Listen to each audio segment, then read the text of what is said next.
It is a very relaxing sound. And he's got a perfect outfit for it.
He sure does.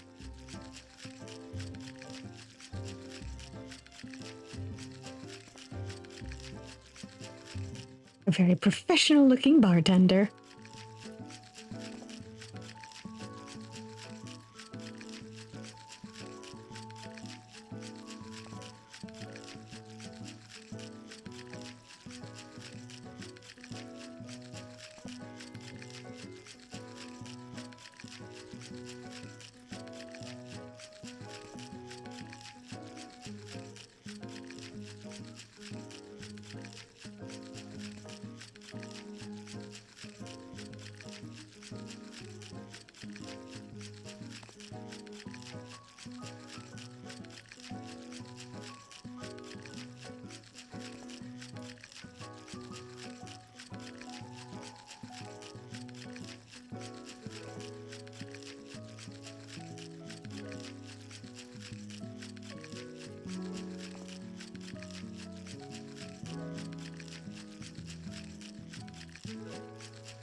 Okay.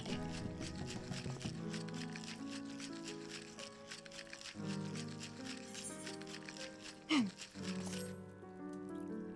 have mixing up drinks.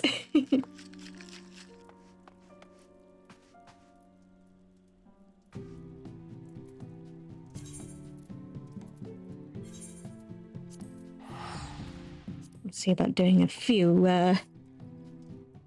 leather worker quests and then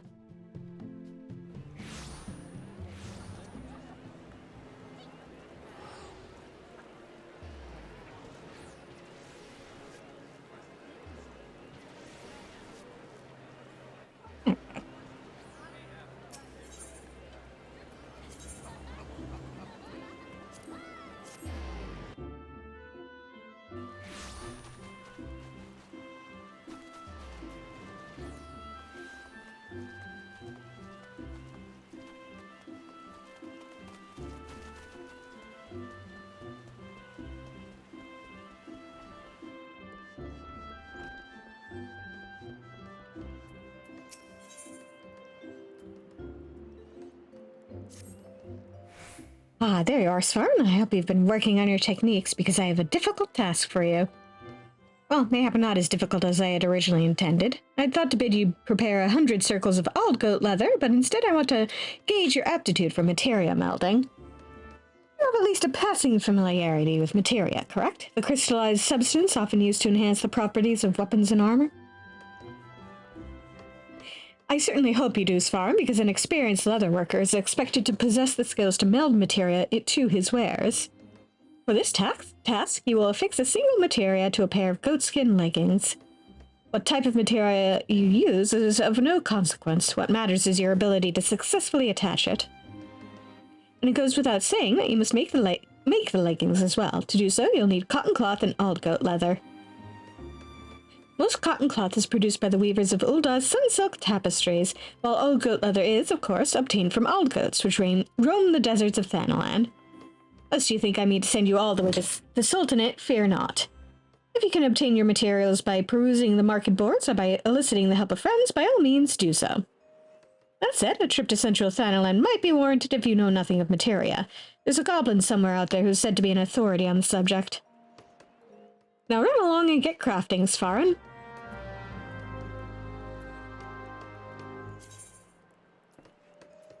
So I have prepared some goatskin leggings already. So let's see if I can meld some materia to it.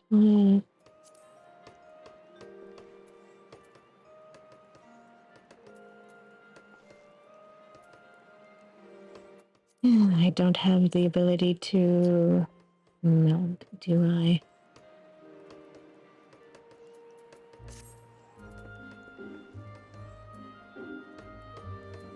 Should, shouldn't I? Damn it.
I might have to take a visit to Thanalan.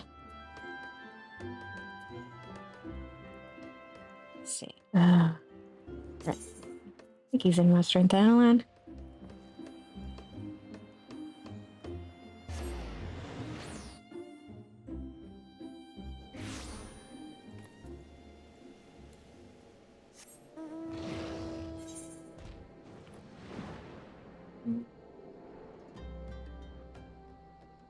No, not there.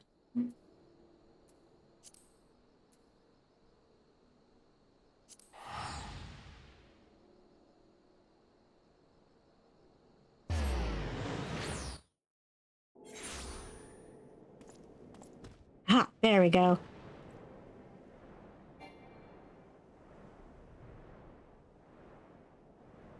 Yeah.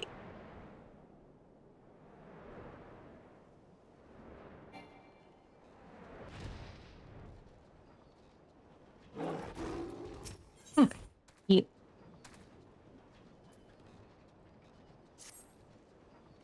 Riddle me this, friend. Have you ever found yourself in the unfortunate situation where your pockets were near to bursting with all manner of materia, save for those sorts you wanted the most? Well, I have, and I tell you, it felt like I'd brought a sack full of fishing poles to a gold mine. Now, I ask you, what if there were a way to melt down a couple pieces of materia that were to avail in you not, and mold them into a shiny new piece that Nymea Whalen just might strike your fancy? This most handy procedure is something we like to call shifty making. Rather, that's what Master Mutamix calls it. Myself, I've coined the term transmutation, which I'm hoping might find favor with adventurers like yourself. How's it all work, you ask? I could tell you, but why ask the student when he can learn from the master? You'll find Mutamix right over there, likely jumping out of his boots looking to trade tongue flaps about his discovery.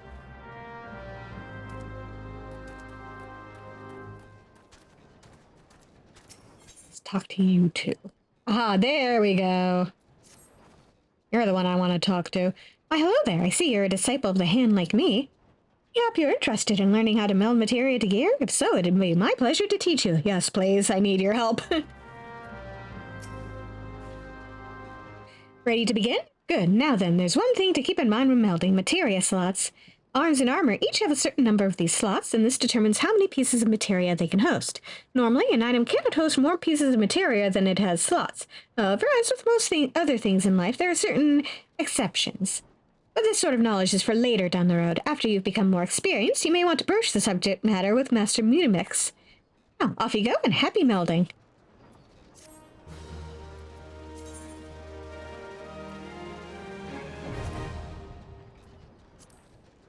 There we go. Meld. That's what I want. Stick you on.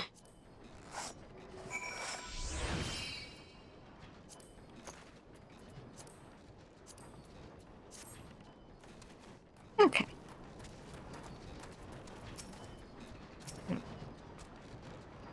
Uplander seeks knowings of shifty making, yes? Then Uplander should make open ears to tongue flaps of Mutamix. I mean, I'm all ears.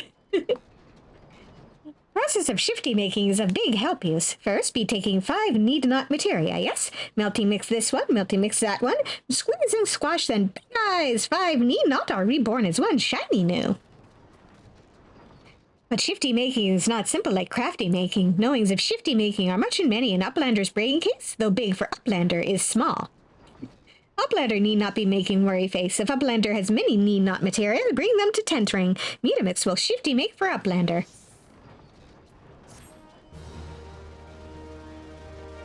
Mutamix will perform materia transmutation for you at any time, free of charge. Bring the goblin 5 pieces of unwanted materia, and he will transmute them into a single new piece to use as you see fit. That said, materia transmutation remains an inexact science. As for what manner of materia will emerge each time Mutamix works his wonders, not even the goblin genius himself can say.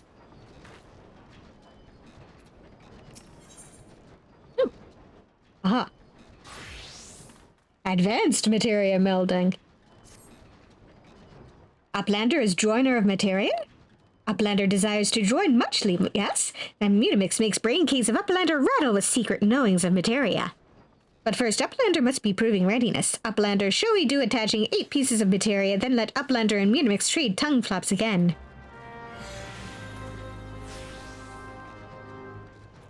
Yeah, I'll have to get back to that.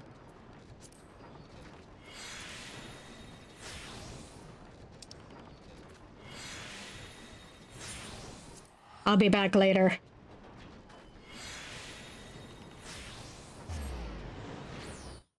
First, I need to acquire 8 pieces of materia.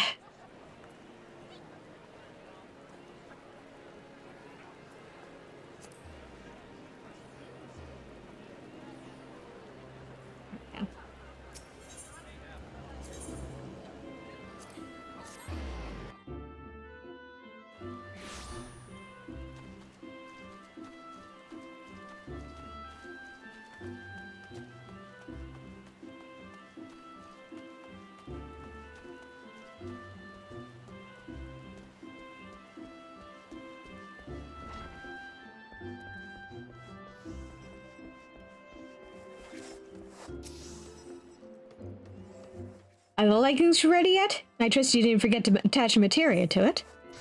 It's all set.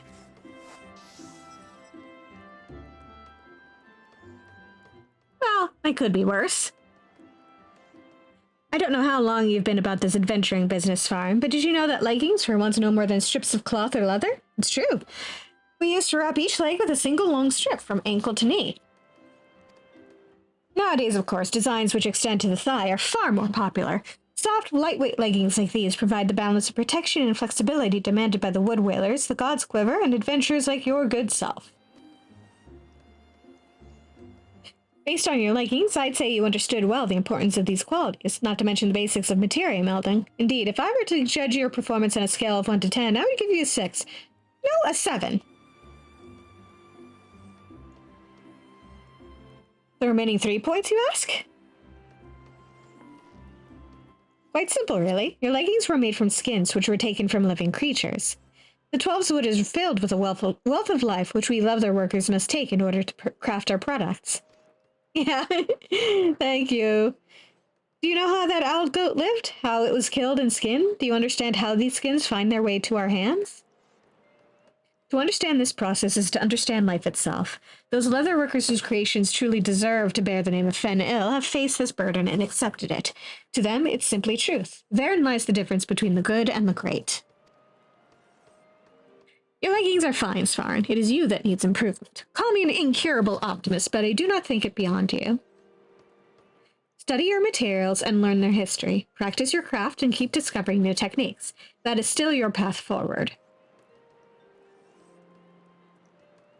And who knows, mayhap one day I'll allow you to represent the guild in the annual exhibition and pit your skills against the finest craftsmen in all of Gridania. Of course, that day, should it ever come, is yet a long way off. Still, it is good to have a goal, however distant, is it not?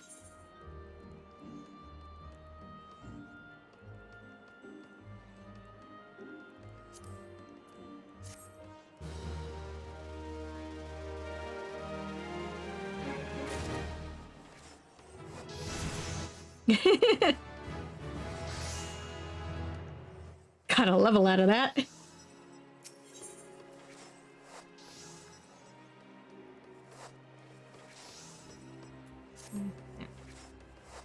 Oh, he'll pay. I swear by Louis's beard, I'll tear the skin from his... Svarn, it's good that you're here. Listen to this. An old-on merchant has said about blackening the guild's good name. He claims that some toad leather we sold him is, and I quote, of inferior quality. Ah, you heard me. Inferior. The gall of the man. I swear to you, I would be the very soul of contrition if his allegations were proven true, but they just seem so utterly unthinkable. Why, he claims the leather was unevenly tanned and still reeking of toad slime. It's clear that whoever made that leather didn't know the first thing about working with toad skin. Yeah. Want me to kill him for you, ma'am? Which means that there's no way in the 7 hells that it came from us. Believe me when I tell you, Svarn, I'll be deep in the cold, hard ground before I permit such shardy work to bear our name. The very thought of some 2-gill hide mangler claiming to represent this guild makes me want to... Ultimately... Ultimately, it doesn't matter that this isn't our handiwork. If our customers begin to suspect that our standards are slipping and that we are not showing our materials the proper respect, our good name will be lost and our many years of hard work will have been for naught. We cannot let that happen. Though I am certain we have done no wrong, we need to make this right. I'll settle this with a display of authentic craftsmanship. Prepare a circle of high-quality toad leather and bring it to me for inspection. Understood? Yes, I know how to make high-quality stuff.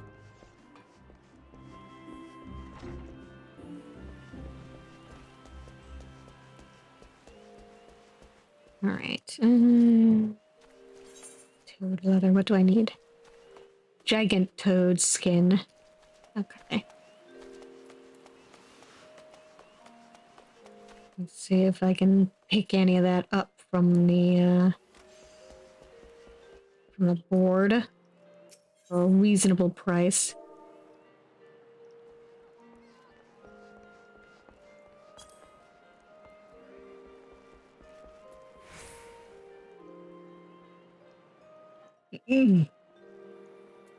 Yeah. Unfortunately, I do not have the money for that.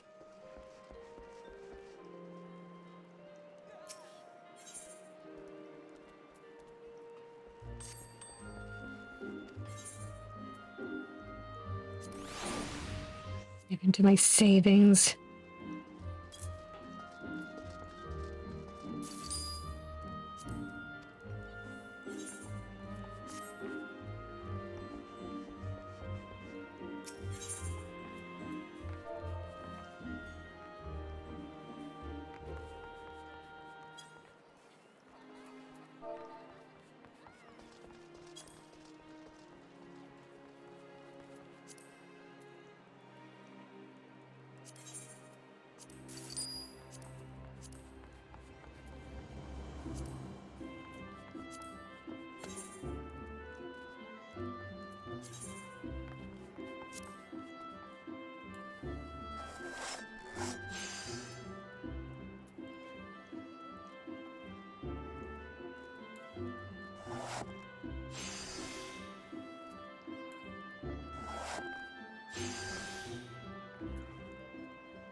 Yes, yes.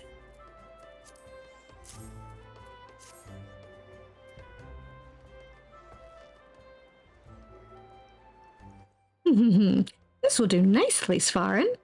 You clearly understood the unique properties of toadskin and how best to harness them. This leather is sturdy, flexible, and completely free of unpleasant odors. There is but one thing left to do. I want you to take this toad leather, march down to the Carline canopy, and shove it in this Eimar's face. Show the impertinent fool what real fennel quality looks like.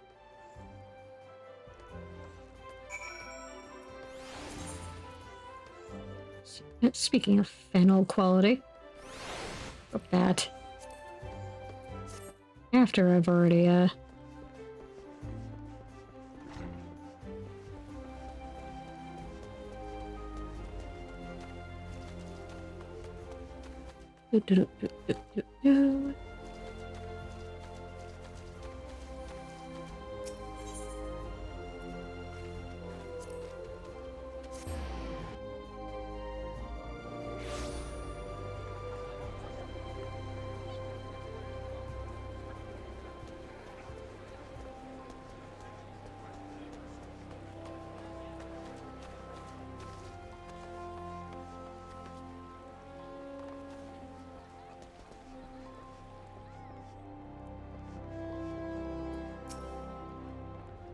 Completely and utterly unacceptable. Shame on fennel and their vainglorious claims. How could anyone call this rubbish toad leather? What time one of you charlatans showed up? What is this, more toad leather? I demanded a full refund, not more of your... Wait, is this? By the 12, I've never seen such exquisite toad leather. This would make an excellent belt or bag. Am I to understand that you are a producer of fennel goods? And you bring this to me by special order of the legendary Geva herself? What in the world is the meaning of this? She wanted to shove your nose in it, sir.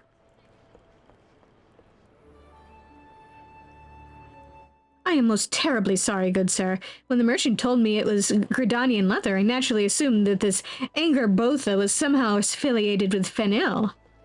I should have known it was too good to be true. A fraction of the time, a fraction of the price, he said. Well, I certainly got what I paid for. I mean, I never even heard of Anger Botha before, but everyone knows that Gridania is famous for.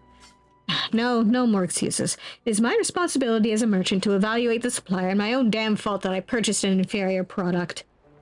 Reputation is everything in this world, and I fear I have unjustly besmirched your gills. And yet, despite all that, the great Geva saw fit to gift me this exquisite leather.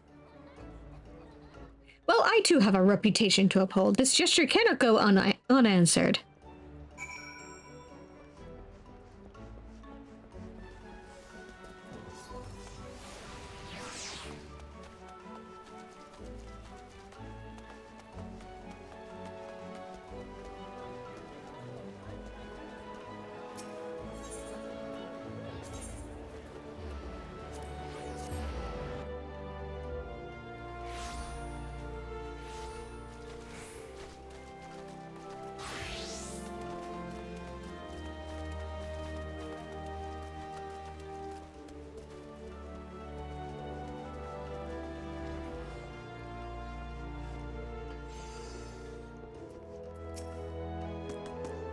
Excellent work, Svarin. That bastard Eimar felt so appallingly guilty, he rushed over here to beg my forgiveness in person. I've witnessed some groveling in my time, but his was a truly masterful display. Bowing, stuttering, sniveling, it had it all. Oh, how I wish you had seen it, Svarin. A proud Uldan merchant humbled by a circle of toad leather. You've improved more than I thought. Now all we have to do is find out who's making this anger making this Anger Botha dross. Our contrite friend said that he had been told it was a New Gridanian brand, but no one here has heard of it. New Gridanian brand. Snort. It's obvious they mean to capitalize on our good name. I'd like to meet the man who made that toad leather. Actually, Svarin, should you happen across him on your travels, I'd consider it a personal favor if you would flay his skin from his back and make me a pair of soles so that I can grind him into the dirt every single day. I'll see what I can do, ma'am.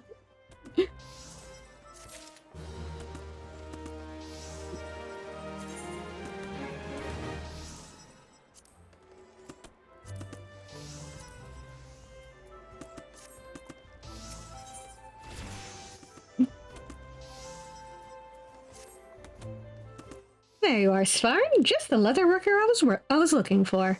Well, one of several I would consider asking, but that's beside the point. Anyway, I have a task for you. Mere moments ago, we received an older gentleman who demanded that we give his commission priority. Needless to say, I refused him without hesitation and had him thrown out. In retrospect, however, I believe his forwardness may have owed more to desperation than mere impatience. Could you perhaps speak with this client on my behalf? I'm told he was last seen heading east in the direction of the market stalls. Of course, he may have gone further than that, but being an energetic adventurer, I'm sure you'll find him eventually.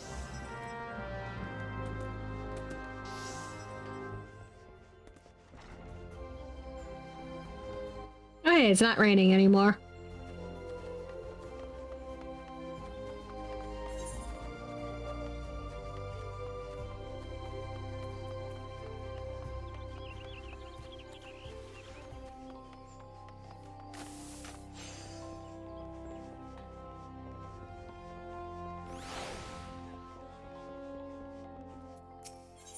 Mend my shit real quick.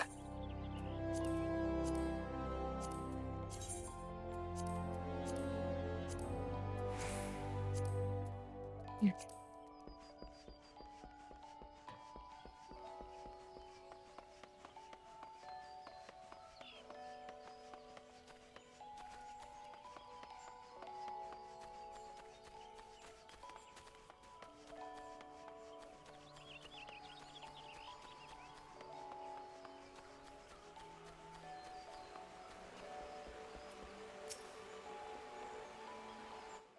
You are a leather worker? Thank you for coming to see me. I know that my behavior at the guild was inexcusable.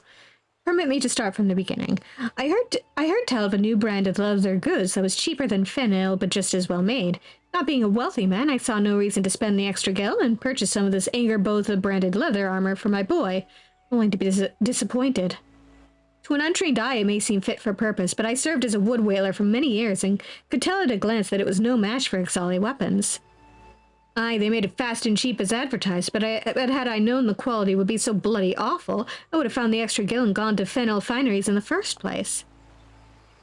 I know what I ask is unreasonable, but my boy is about to enlist in the whalers, and I wanted to give him something that would last a lifetime, something that his son could wear when the time came. I swear that Angerbotha stuff won't keep him alive long enough to even have a son. Please, would you make me a toad skin jacket?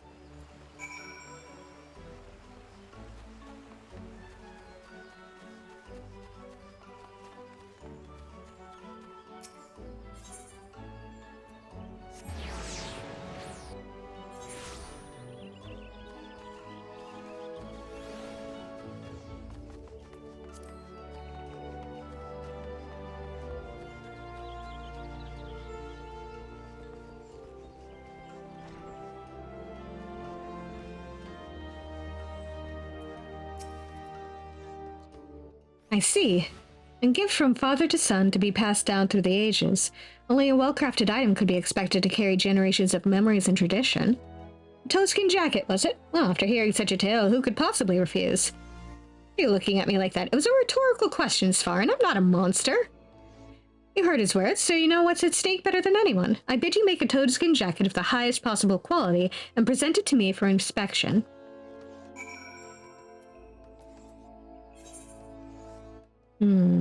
Okay. Need 2 toad leather.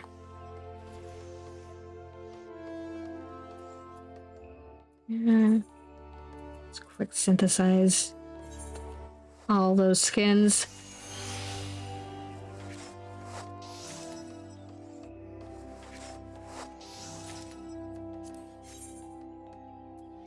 Okay, and I need diorite sinew. I doubt I'm going to find that in the regular shop, so let's see what the market board has for me.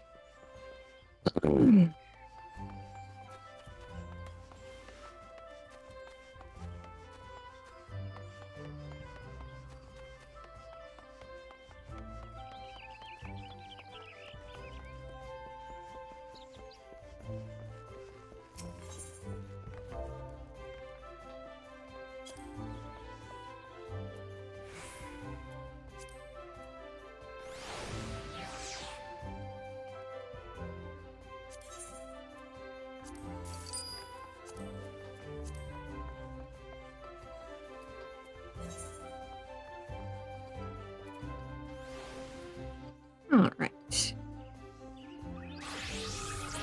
Need high quality, so...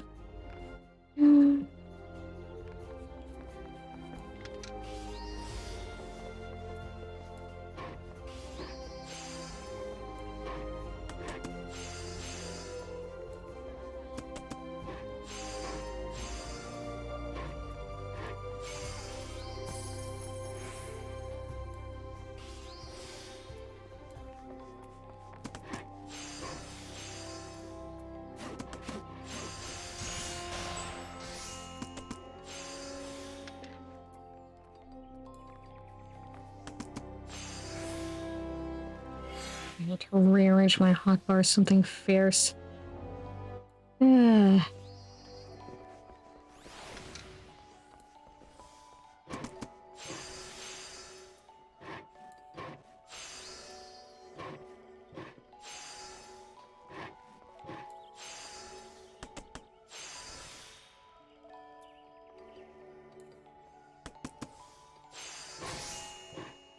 There we go.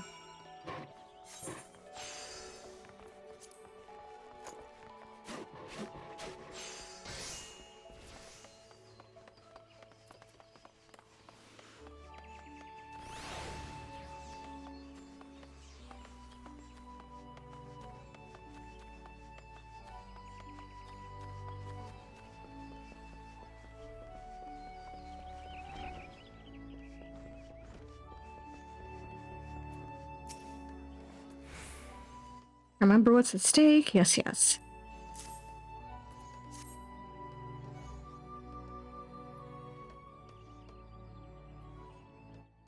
I dare say this is your best work yet. The spaulders and breast are made from the finest toad skin, and the goat skin backing alone would provide solid protection. It strikes the perfect balance between mobility and protection, and I can find no fault with it. Aye, it's a fitting gift for a young whaler to be. I expect that Camelane will agree. Take it to him, Svarin. All right.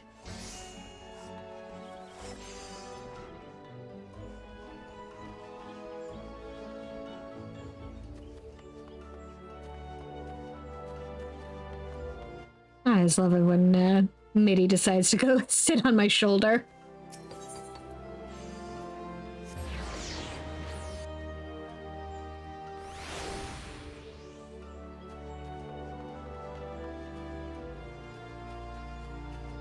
Sweet.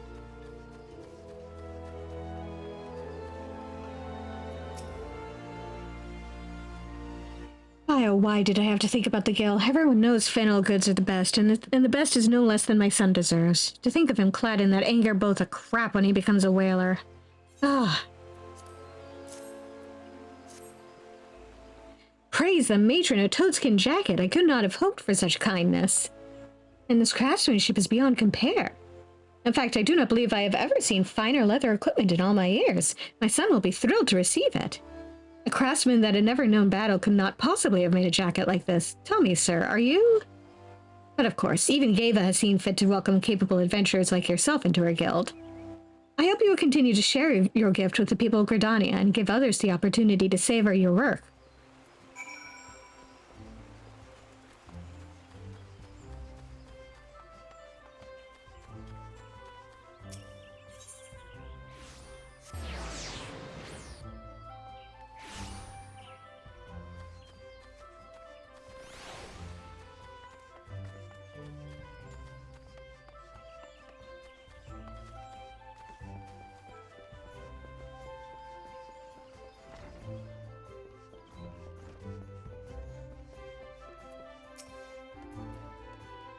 I take it from your grin that Camelane was satisfied? Glad to hear it. Gods, I'm getting fed up with this anger both and nonsense. First that Uldan merchant and now this. Honestly, I don't know what idiotic plan they have in mind, but it's only a matter of time before word spreads. Quickly, cheaply produced goods may entice customers, but quality goods keep them. I wonder if they'll even consider participating in the exhibition.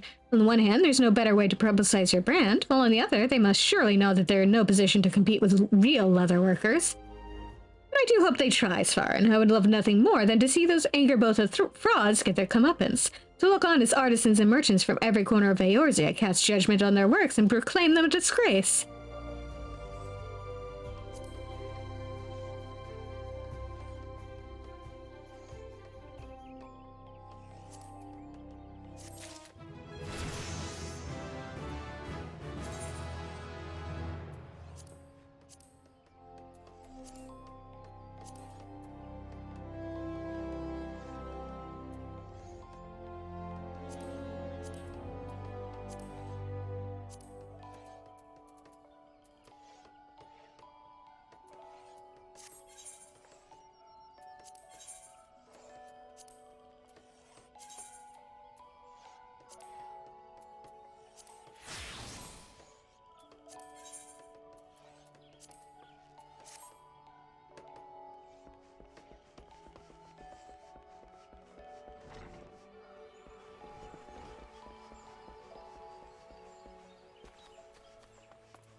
Okay. Actually, let's see.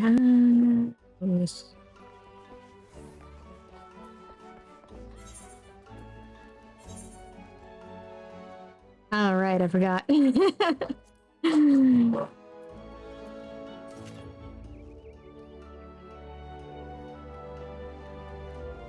Yeah, I've got to level up Gunbreaker and Dancer so that they're actually high enough level to complete quests in the next area.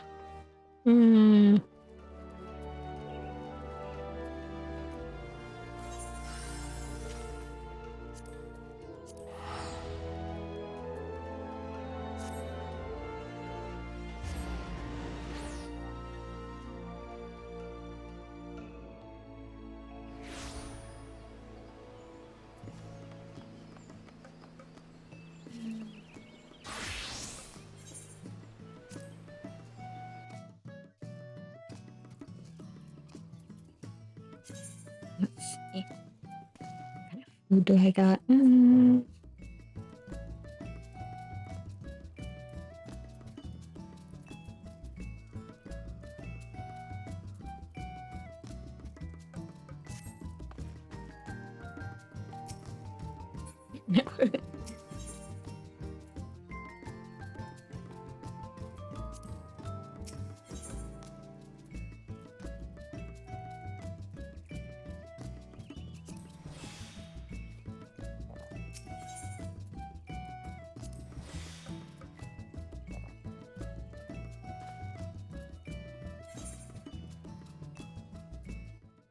Let's see how long it takes.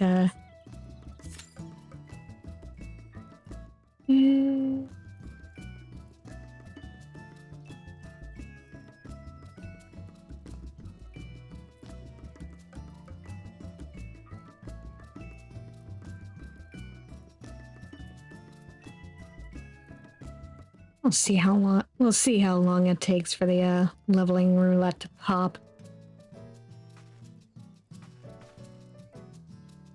Yeah, I think I've tweaked some things since the last time I did a tour of the of the apartment.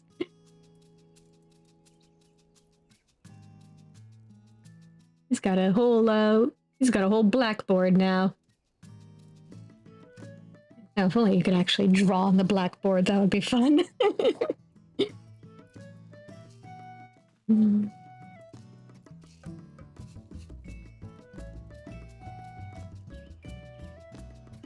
Let's see. I believe this corner I I've had it this way for a while, but I don't remember if I've ever showed it off. Got an easel, perfect for doing stuff on, or displaying paintings.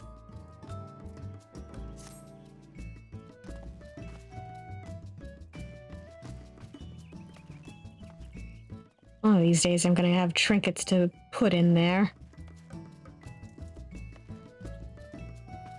Big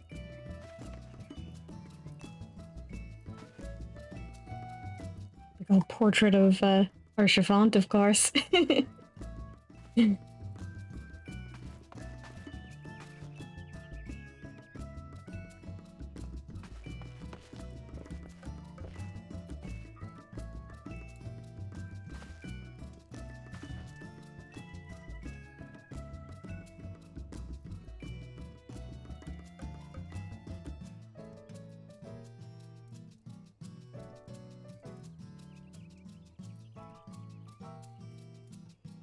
There are some outfits that I'm not sure there are any possible comfortable positions you can lie down in them with, but also I love Mitty just sitting on my shoulder like that.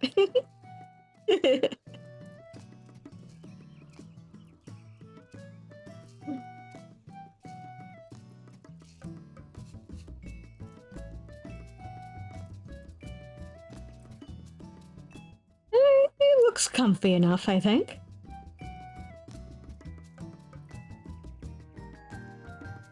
It would probably be comfier if I had, like, actual blankets on it.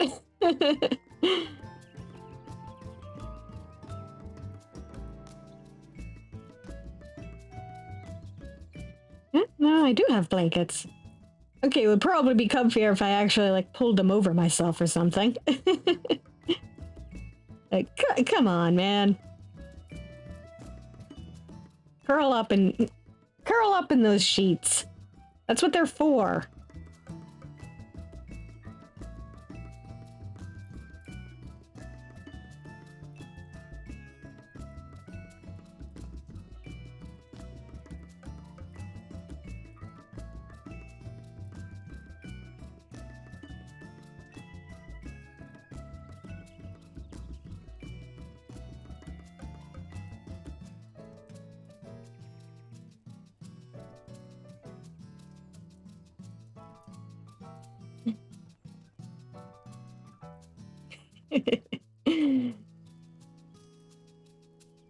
Adventure is gonna be so silly sometimes. Even Mitty agrees.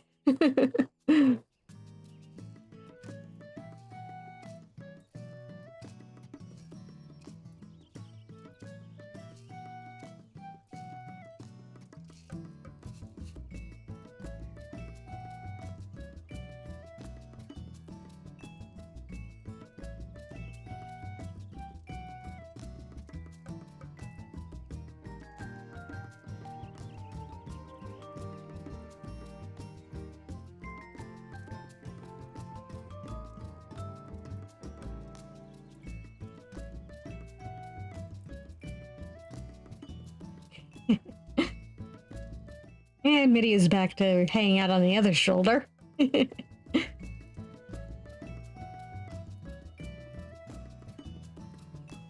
He got tired of hanging out in midair.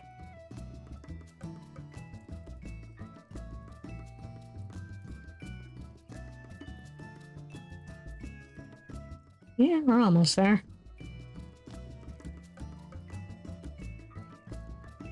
Maybe we'll be closer to the original 7 minutes. Exactly. Can't have one shoulder be warmer than the other.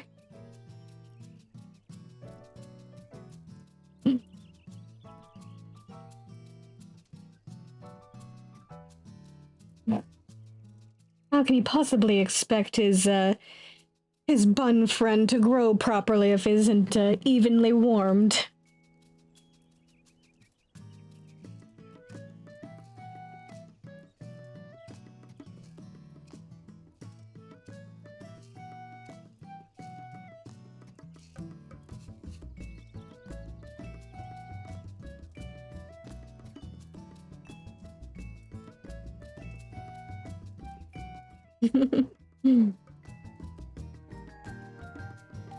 Precisely.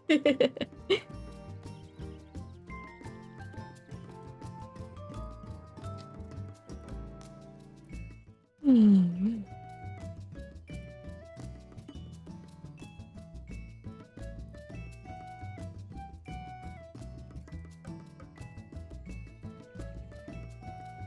We're almost there.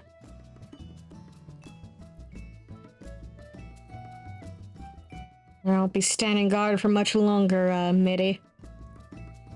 Not when my Q finally pops.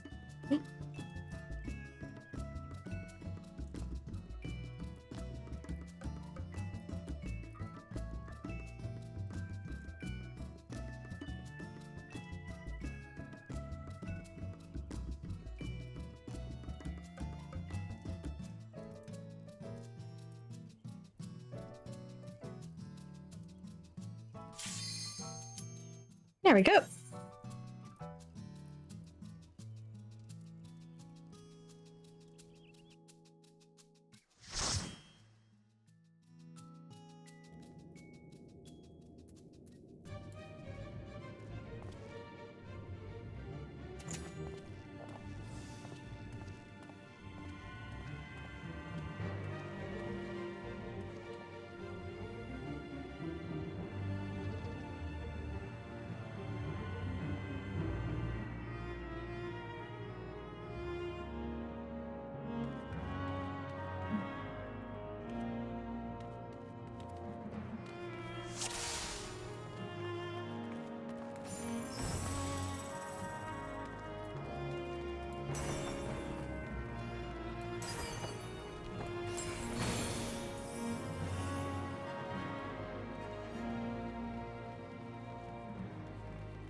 Man, being synced down really, really decreases the amount of stuff I have.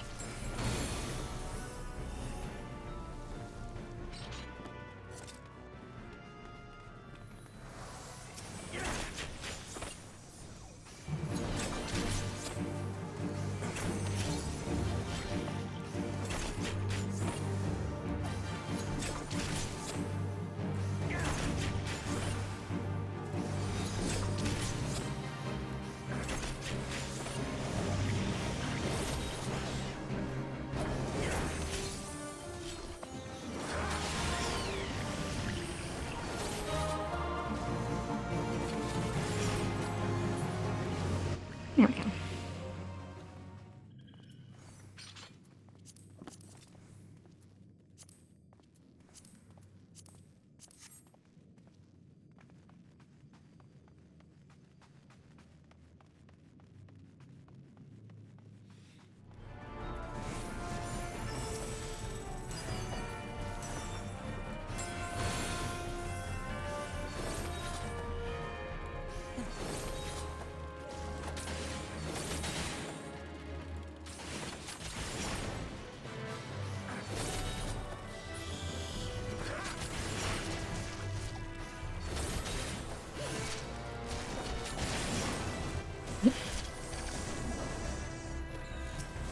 Mhm.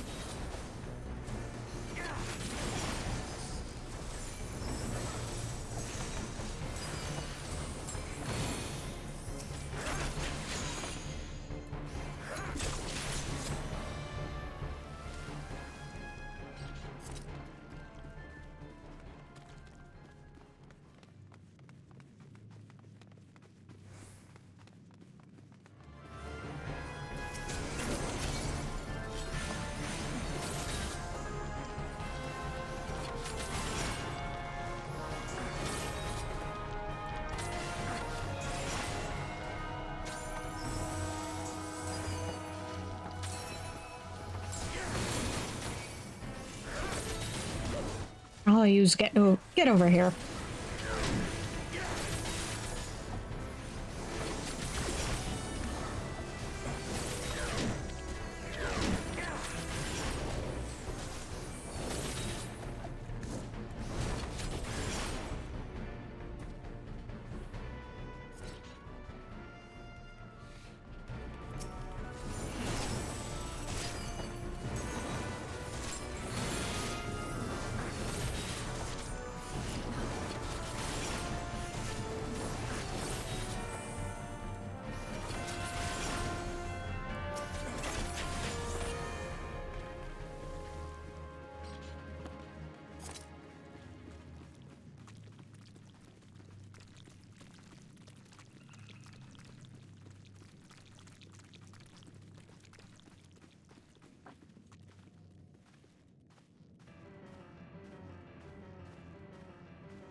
Gotta wait for the long ass cutscene. Cutscene that's longer than the entire battle.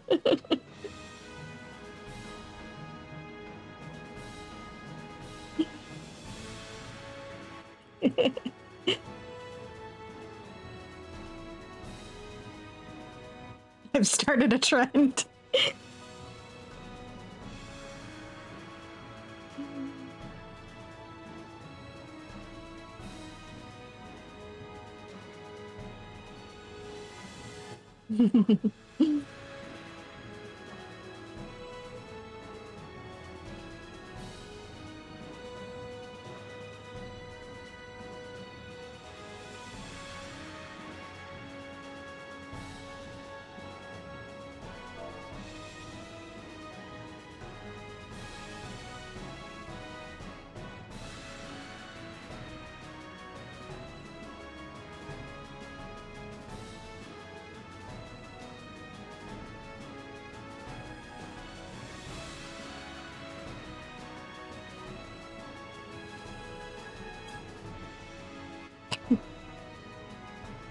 I think it must be very soft.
There we go.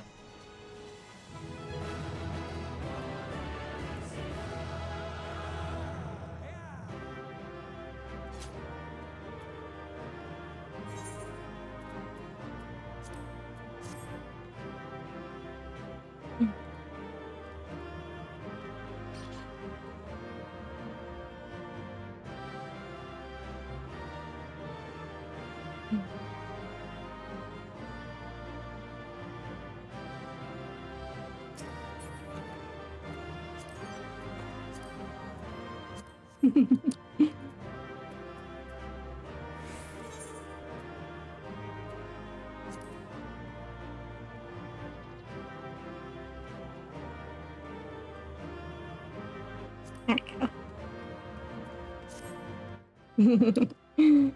There we go.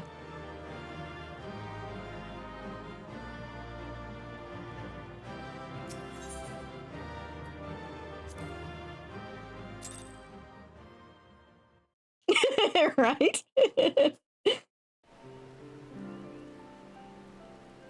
Yeah, apparently two of them were actual proper sprouts.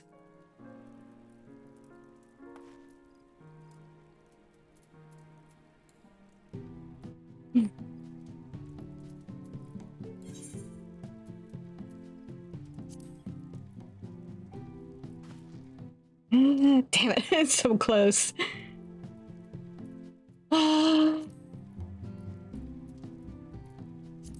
Let's do a normal raid. That should be pretty quick, too.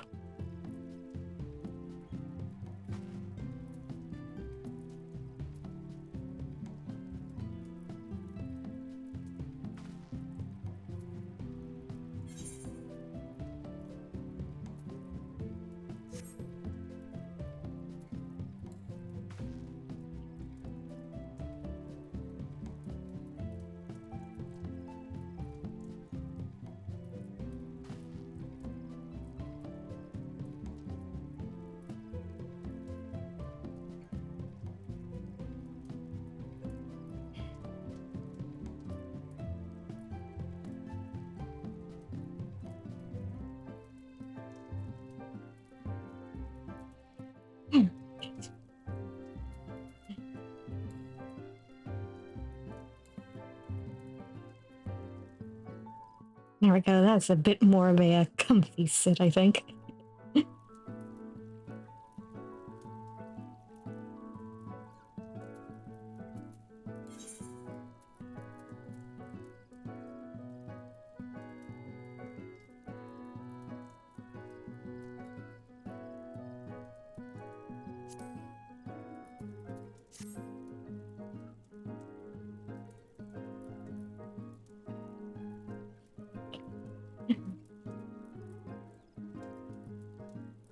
Hiding in his blind spot.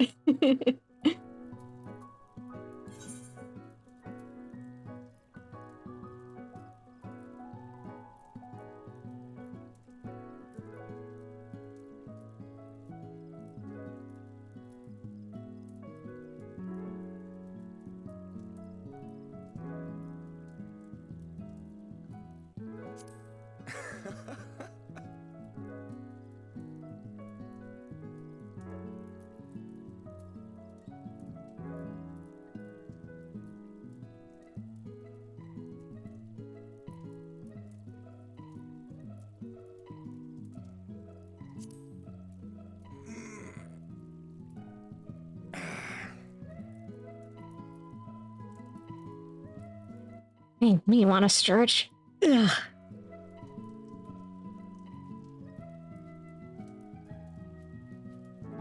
Hmm.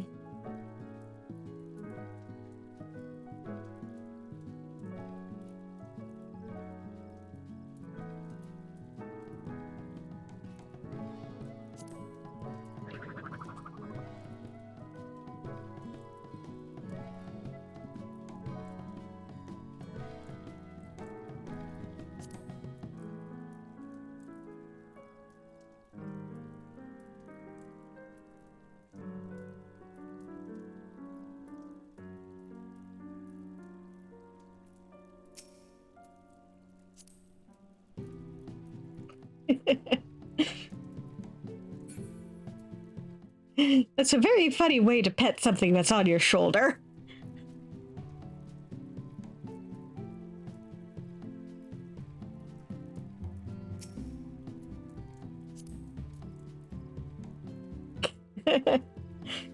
Go, my dragon.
Sound effect for that.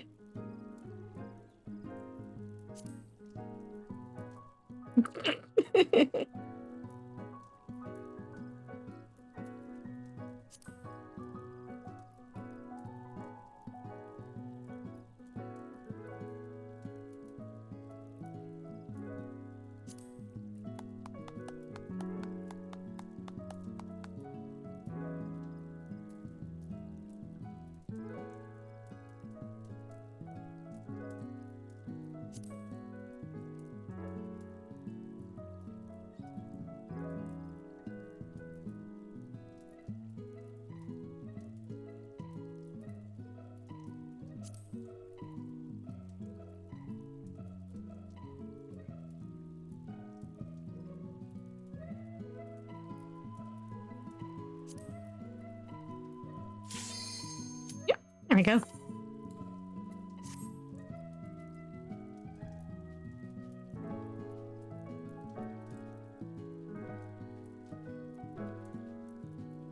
Come on, DPS, don't let us down.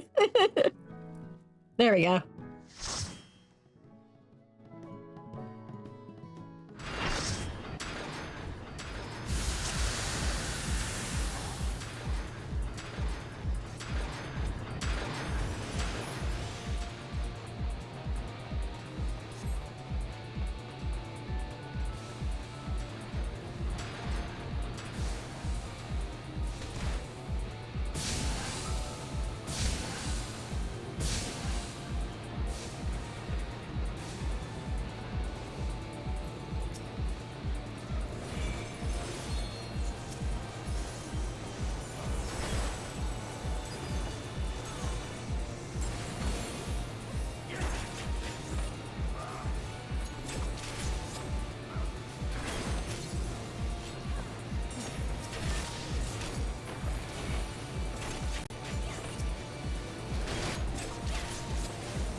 Nope.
Yeah.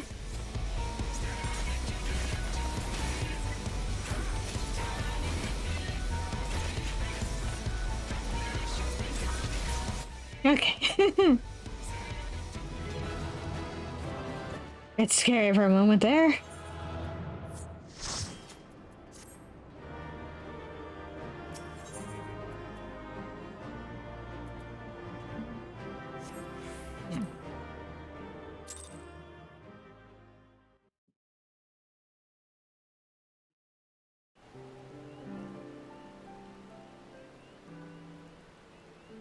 Oh man, it's raining out now. God damn it, I was so close to leveling.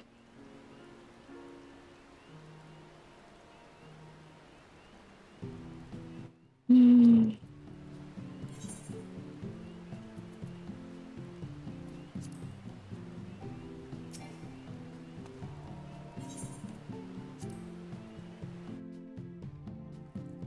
Yeah.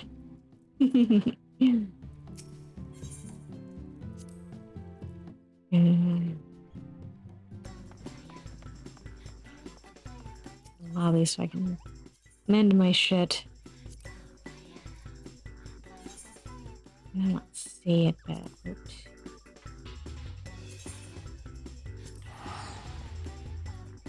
See if there's anything, any fates in my that I can look at.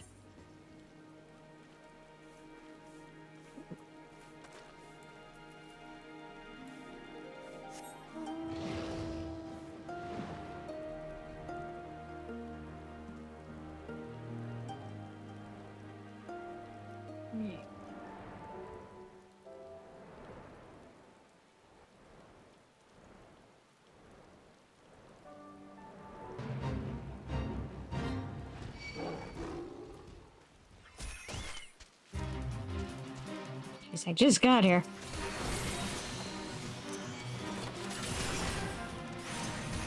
Yeah.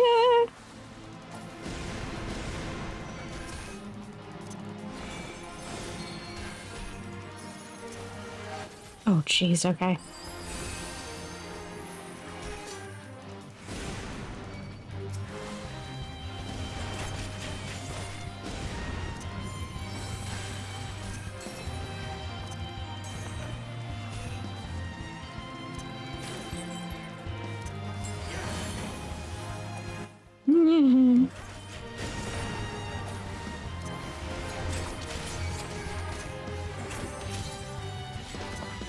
Fact that I'm running out, like, oh god.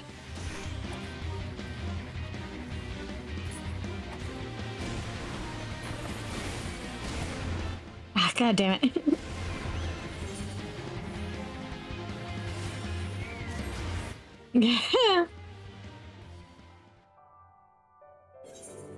Beat up Alexander only to get beaten up by sprites.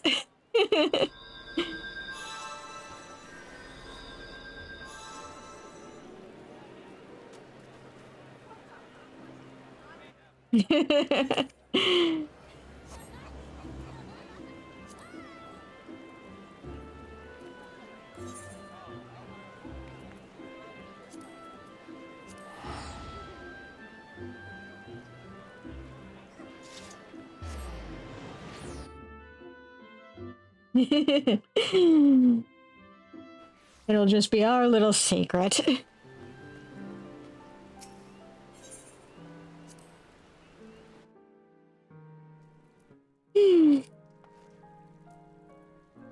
Oh, jeez. Okay.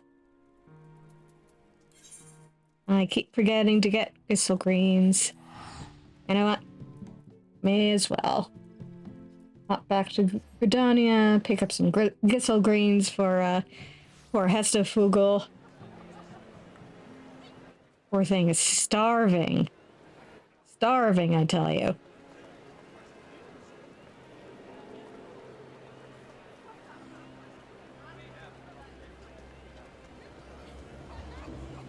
Never mind the fact that I've been feeding him regularly. Oh no, I've never fed him.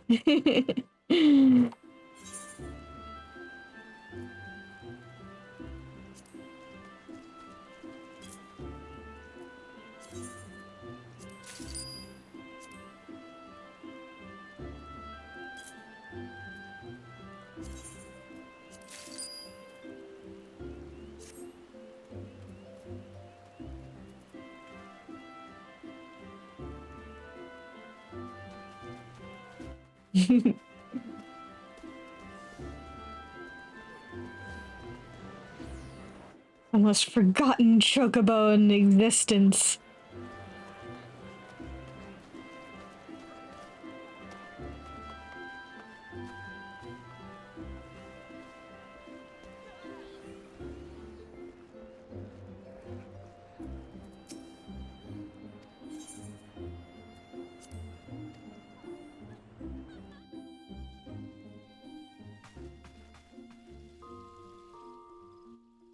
Let's see.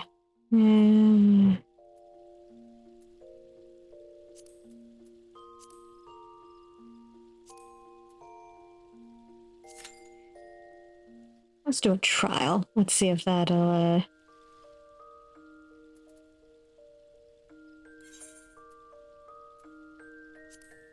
let's see if that'll put me over the edge. And it'll be slightly less dangerous than beating up sprites, apparently.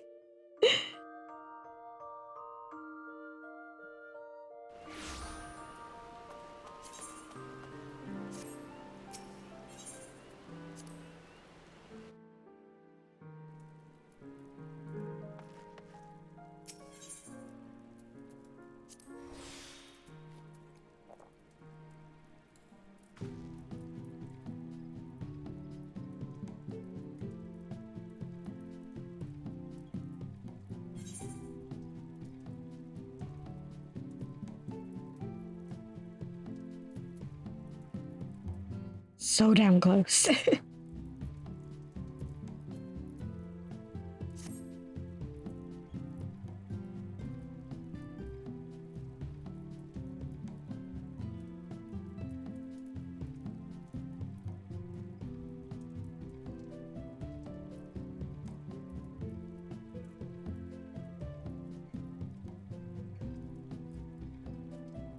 Oh, geez, pretty far down on the waiting list there.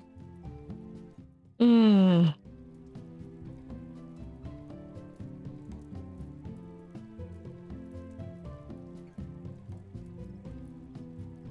we got this though, right, Svarin?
Off you go.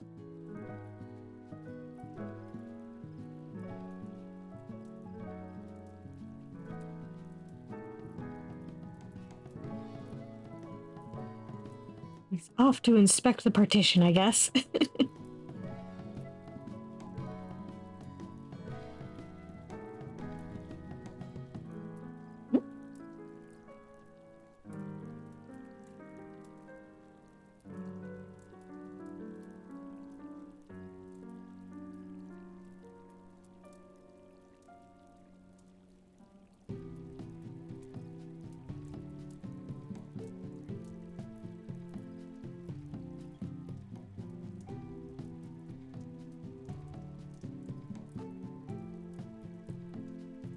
Ah, I see. Paying respect to, Archivon, were you?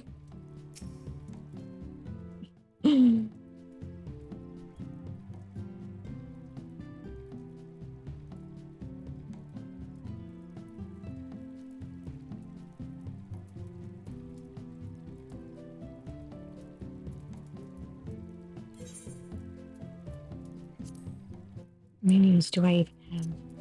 Oh, yeah.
Yes. And this isn't even close to all of them.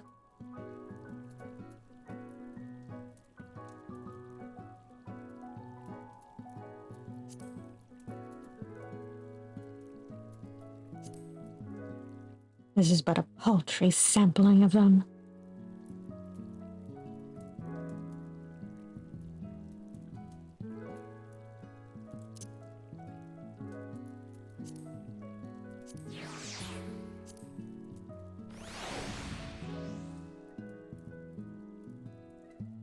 Let's hang out with Radio for a little bit.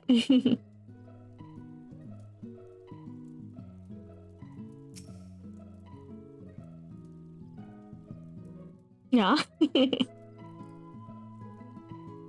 did a little twirl.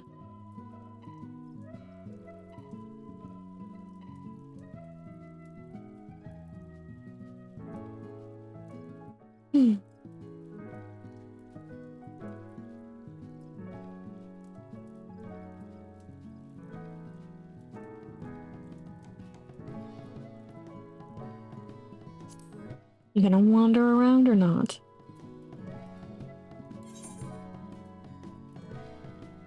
Probably not.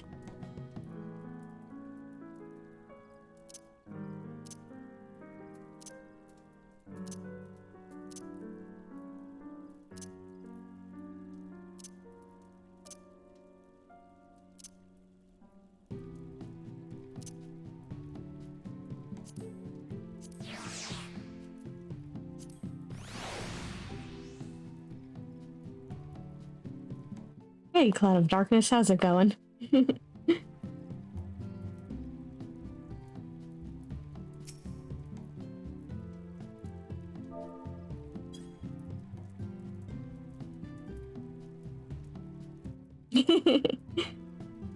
Oh, did you like that?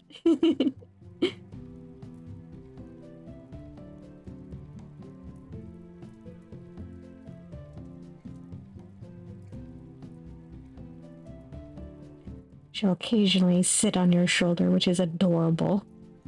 I'm hoping she'll do that.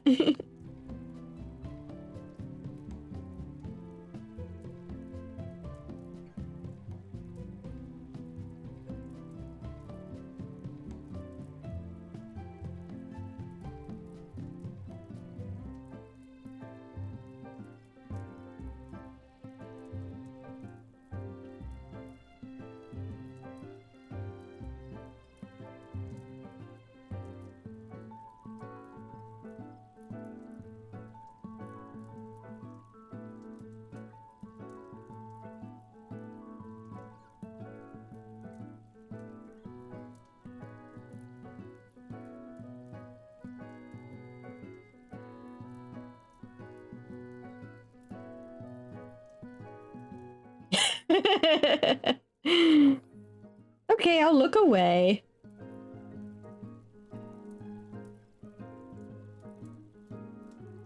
Maybe if I pretend I'm not watching her, she'll decide to settle.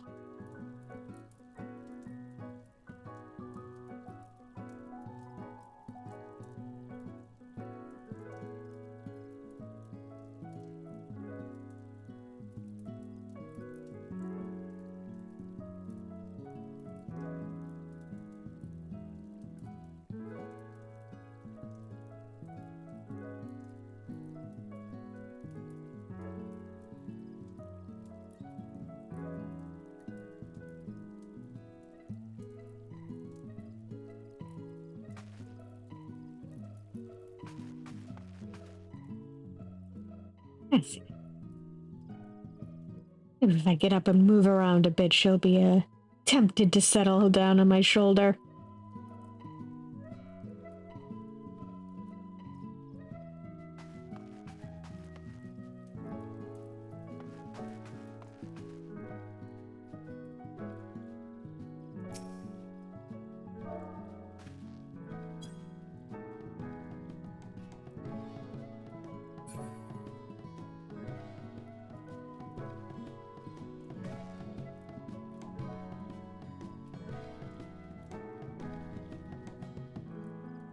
Any day now. I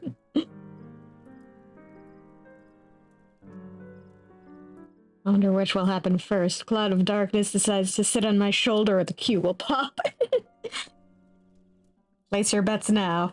Oh, oh, oh. Ah, there she is! Aww.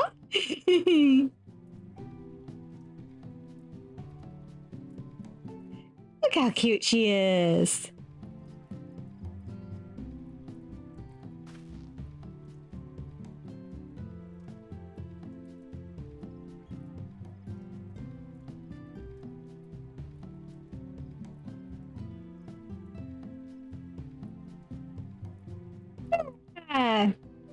The best of friends.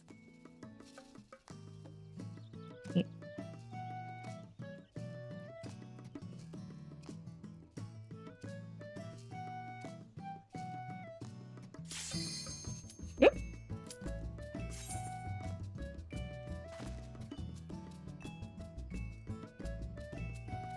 Looks like our friendship moment has been interrupted.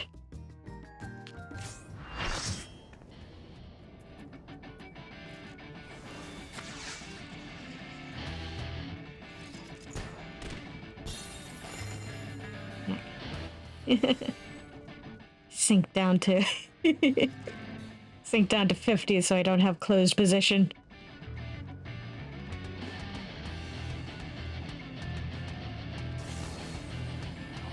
You do get to rock out though.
That was mean, Titan.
There we go.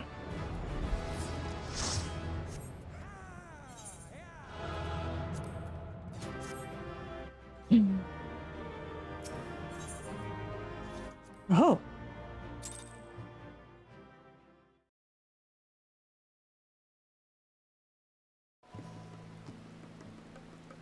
I forgot about the job quest.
It is good to see you, Svarin. You'll be pleased to hear that our expedition in the Sultanate was a rousing success.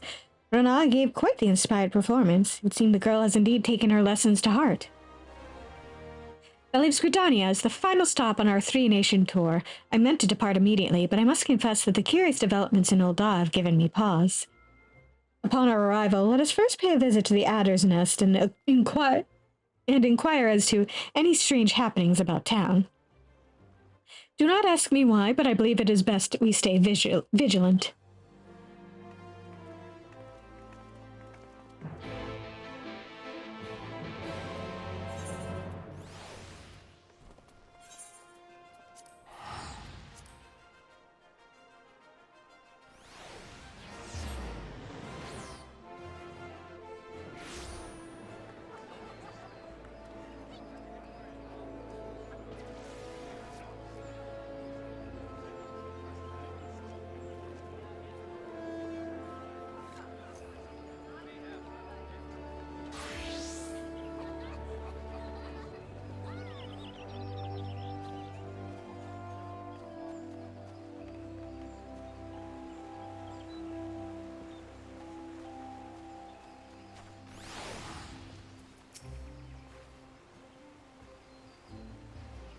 Ah, Svarin, I'm sorry to say that my fears appear to have been well-founded. Gridania, too, has seen its fair share of social unrest of late. Pray explain the situation to my colleagues, good sir.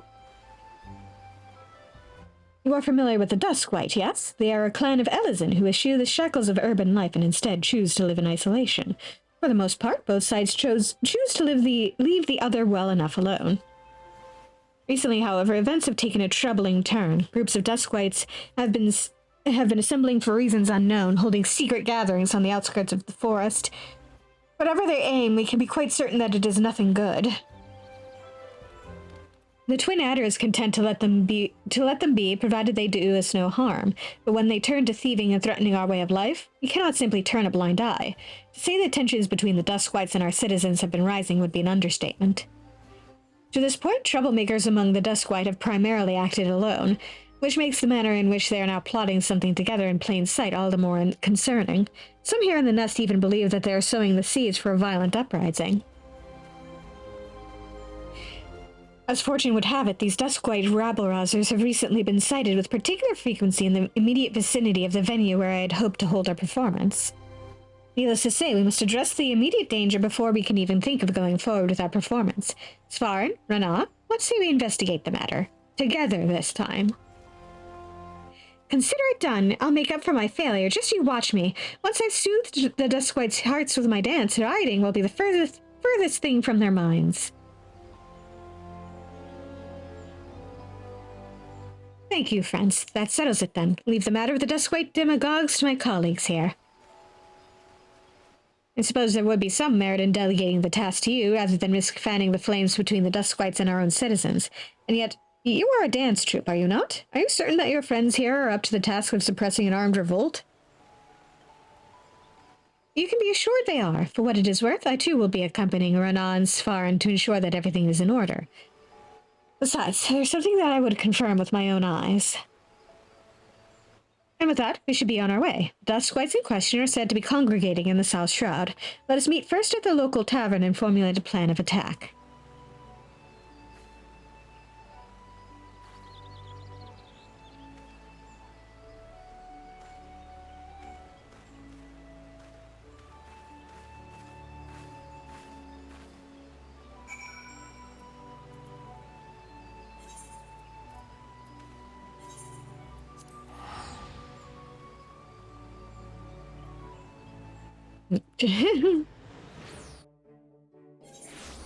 Took a moment for me to remember I was supposed to be teleporting.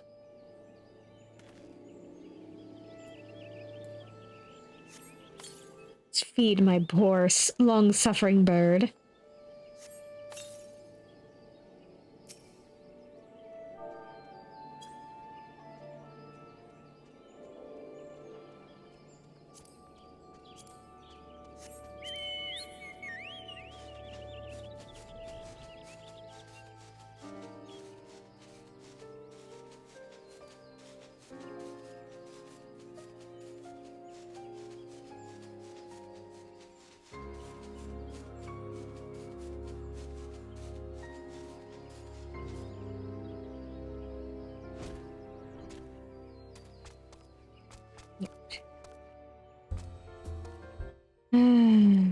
Where is she? Up here. There you are.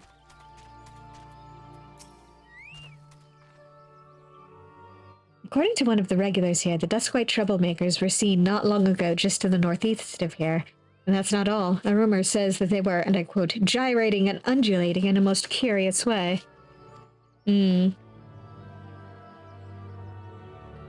Whatever it was that we witnessed in Thanalan, it seems likely that it's afflicted the people here as well.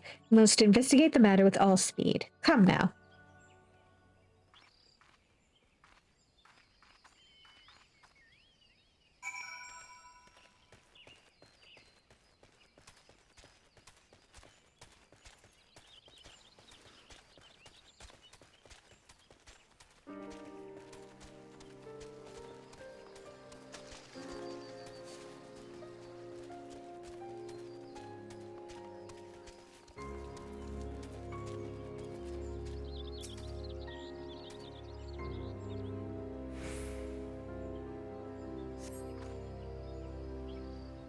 Svarn, Mistress Nashmira, I think I saw something over there behind the bushes.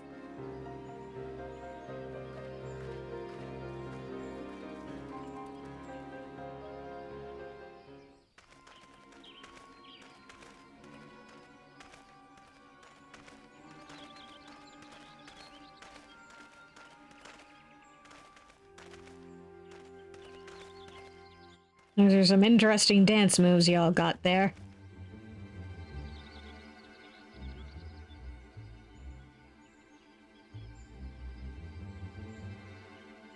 That's it. That's the same creepy dance I saw in Ulda. The Dance of the Damned. Yes, it is just as I feared.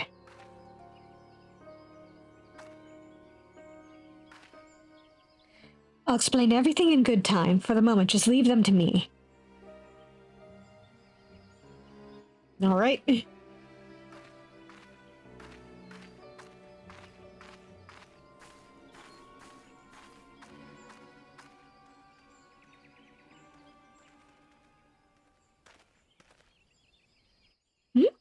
Begone, meddlers. Leave us to our dancing.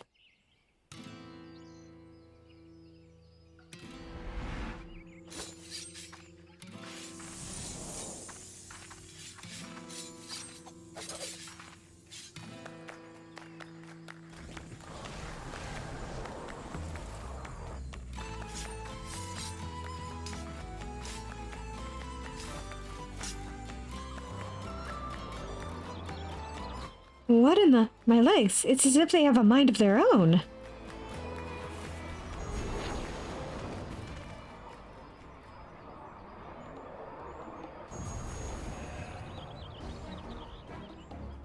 Yep. Mr. Snashmere, look out! Exactly.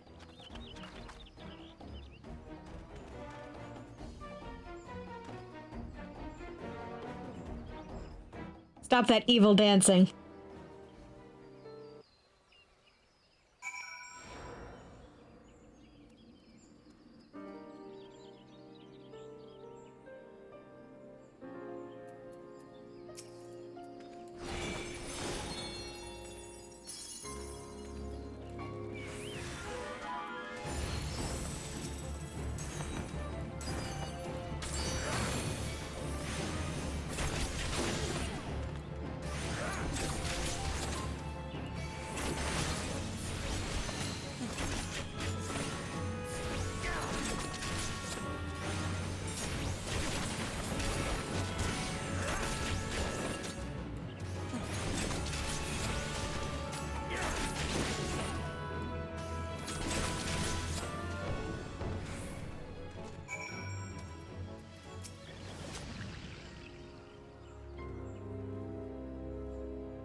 Forgive me, Svarn, and thank you. And to think I was scolding poor Rena for her overconfidence. In my heyday, I would have made short work of that thing. But alas, those days are long behind me. Don't be too hard on yourself, Mistress Nashmira. We all have our bad days, and besides, it's not as if you were just being reckless like me. But never mind that. What in the world did I just see? That creepy dance, that strange cloud of black aether? What does all of this mean, Mistress Nashmira? Come now, I know you know more than you've let on. I do, and I fully intend to share my knowledge with you, once I have seen what I must see with my own 2 eyes. In the meantime, someone should hand over these men to the Twin Adders. I suppose you're right, and we must treat your wounds as well.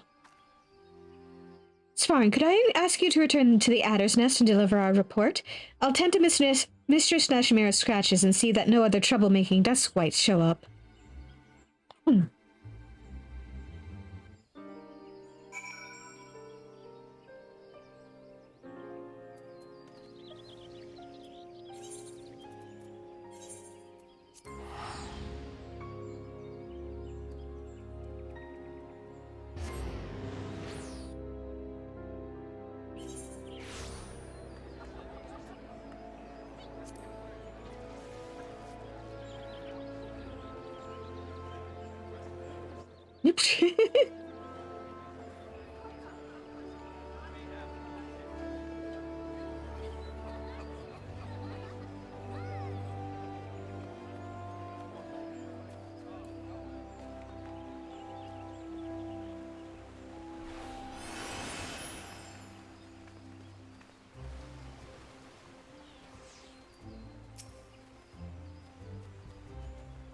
What's this? You apprehended the Duskwhite miscreants for us? Splendid. On behalf of all of Gridania, you have our gratitude. We will dispatch a unit to the South Shroud at once.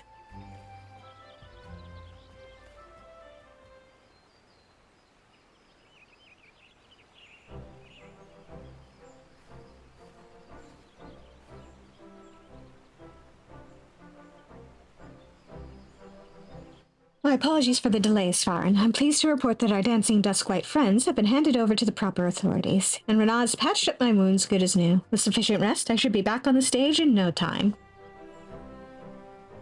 Not on my watch, you won't. I mean, pray do not overexert yourself, Mistress Nashmera. You need your rest. I told you I could have handed over the culprits myself. I know, Rena, and yet I wanted to be there myself when they awoke. It played out exactly as I expected. They remembered little or nothing about their dancing, their secret gatherings, or any of the conversations that led up to it all. Just being stubborn, no doubt. Worry not, friends. The Twin Adders will carry out a proper interrogation. And yet, one thing concerns me. Is it true that these events bear a striking similarity to a situation you witnessed in Ul'dah?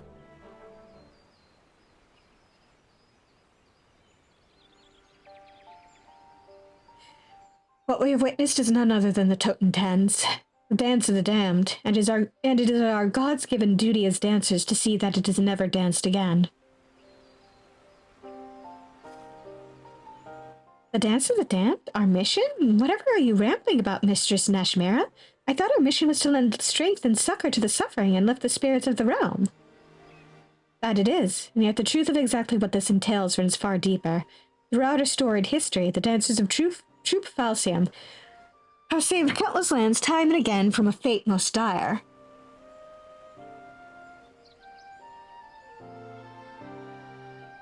When war and calamity ravage the land, fear and anger fill men's hearts. These emotions fester, reacting with the aether around us, in the air we breathe, the ground beneath our feet, to form an etheric manifestation of malaise that spreads like a dark cloud across the land. The weak, the downtrodden, the scorned and suffering, sadly it is these people who are oft the quickest to fall prey to dark despair. Left unchecked, the shadow fully consumes them. Their hearts, their minds, in the end even control of their very limbs is taken from them.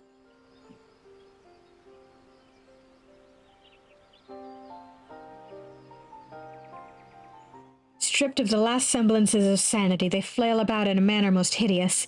Tales tell of mothers blissfully unaware as they trampled their beloved children, men who danced so violently they ripped the limbs from their own body. This is the Totentans, the dance of the damned.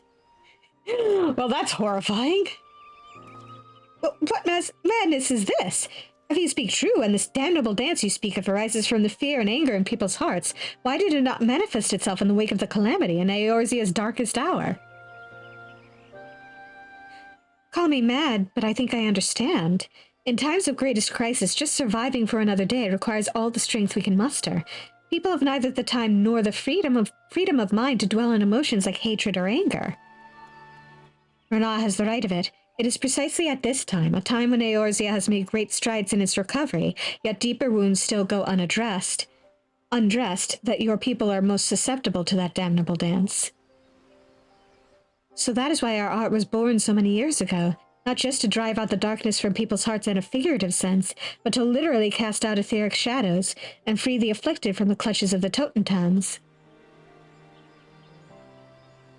Yes, this is the truth of Troop Falsium, passed down from principle to principle for generations. What I did for the Duskwites was to use my dance to extract the darkness from their hearts and give it physical form that can then be struck down and banished. It has been several centuries since the menace of the Totentans last reared its ugly head. To be honest, when we first came to Eorzea, I was unsure as to what we would encounter. So as not to worry the two of you overmuch, I kept the truth from you.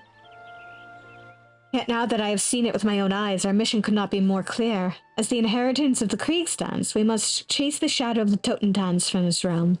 I beg forgiveness for the secrecy, my friends, and ask that you lend me your aid.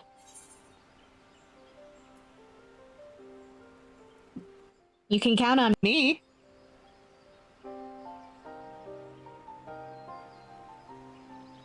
Of course you can count on us. After all, Svarin and I are dancers of True Falsium too. But it's like you always say, a dancer never abandons her partner. Yeah, you got this. Why should you have to carry the burden of saving the whole realm all by yourself? But Svarin, after all my harsh words and hidden truths, you are far too kind.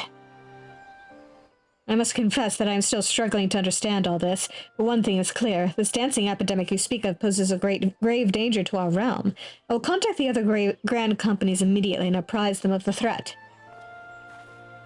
Should there be any reports of similar phenomena in other nations, we would like to call upon you to deal with the matter. Forgive us the imposition, but clearly this is beyond our ability. Leave it to us. Nothing would honor us more than if the nations of Eorzea would place their trust in true Falcium and allow us to perform for their people.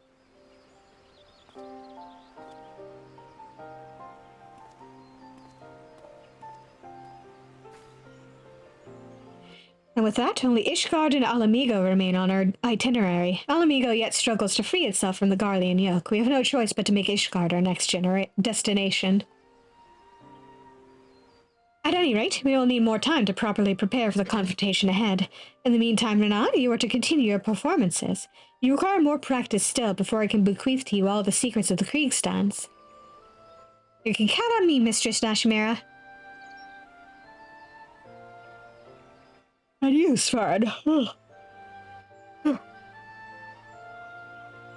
Pray continue to hone your skills in battle. If we hope to prevail against the Totentons, we will need your martial skills as much as we need your dancing.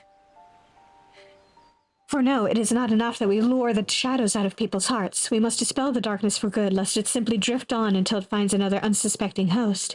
Yes, we will be needing your strength more than ever.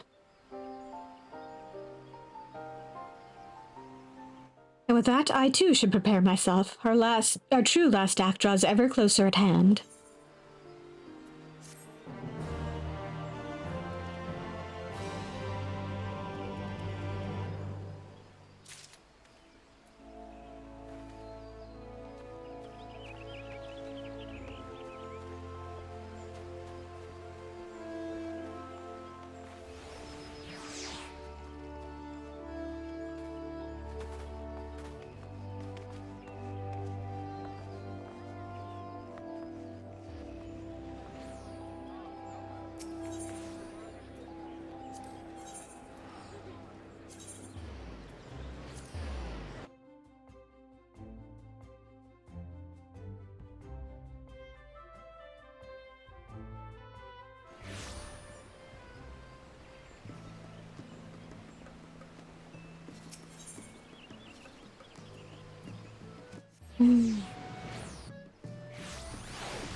Let's see about,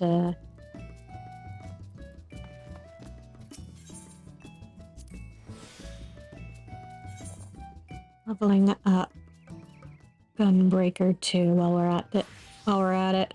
Yep.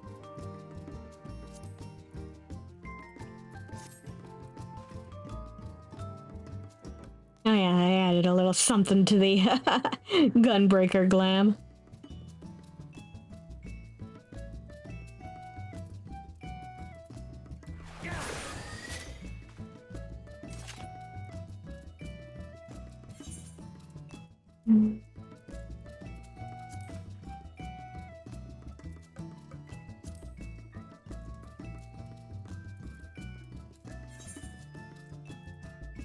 Yeah. Very stylish. Yeah.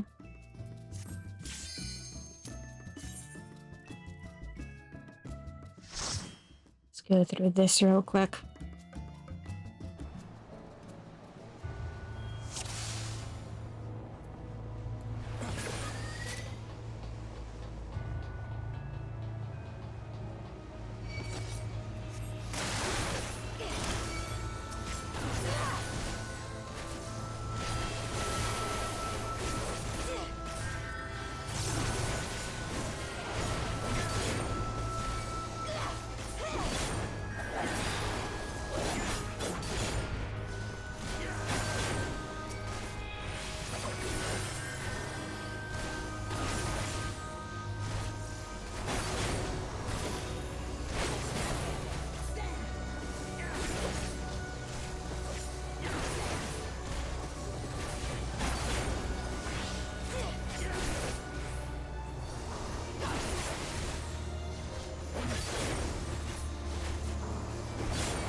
shall fall soon enough.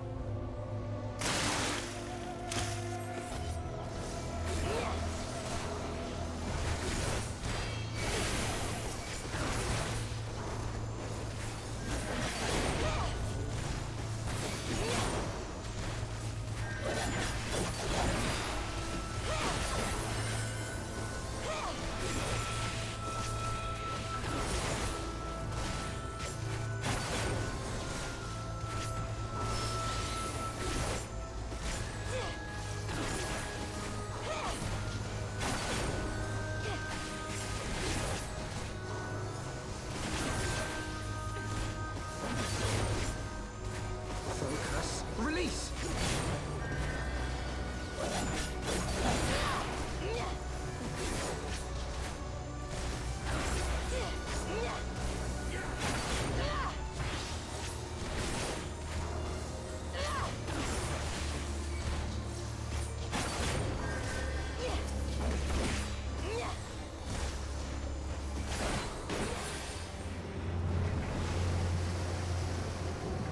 Yeah, man.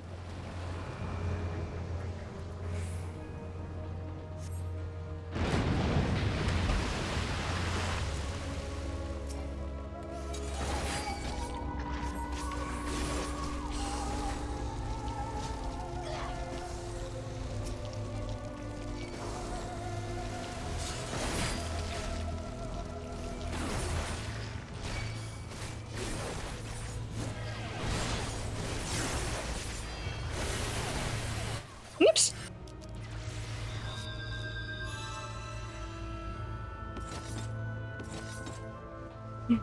If we can punch them, we can deal with them, she says right before I die.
There we go.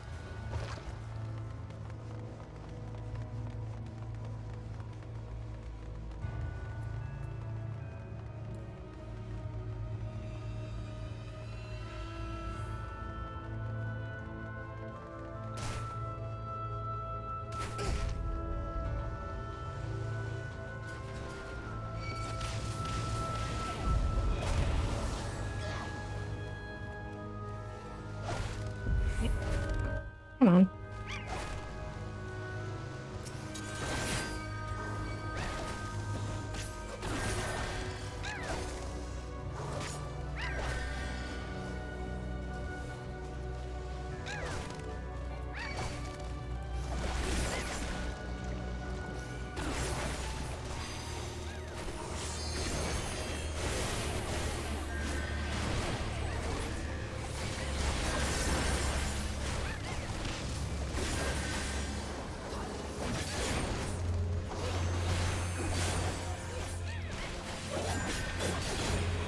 I have my pride.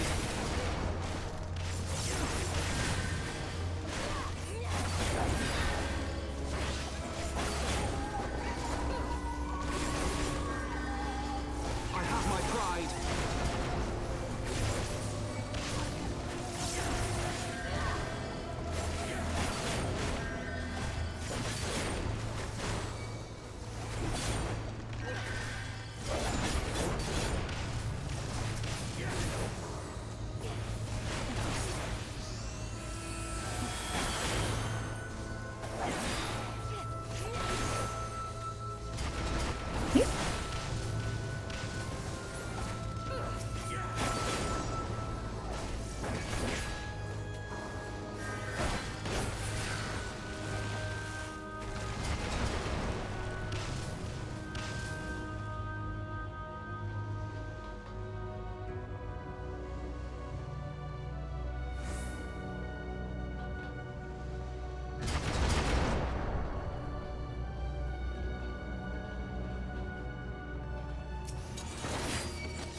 Focus. Release. Focus. Release.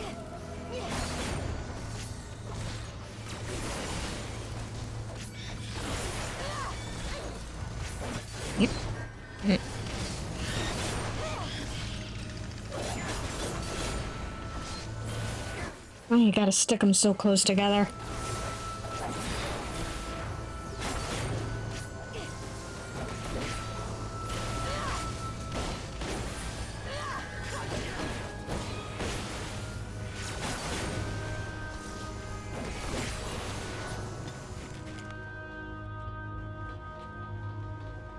Mhm.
There we go.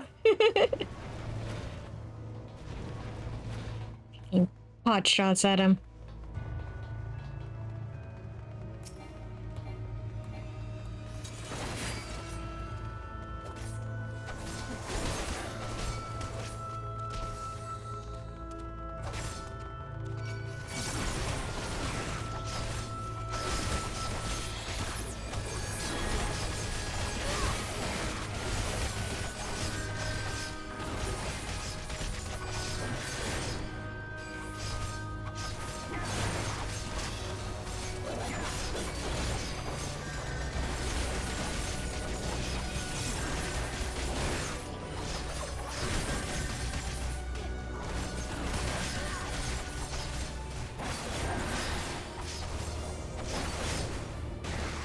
I have my pride.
There we go.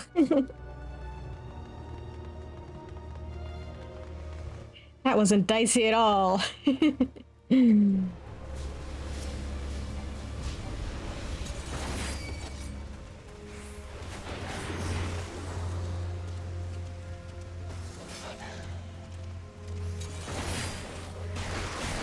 No, come on.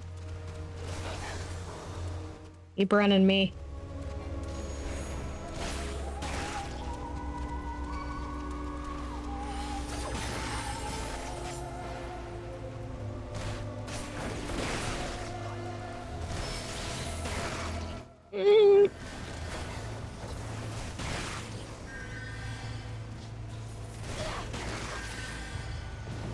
Okay.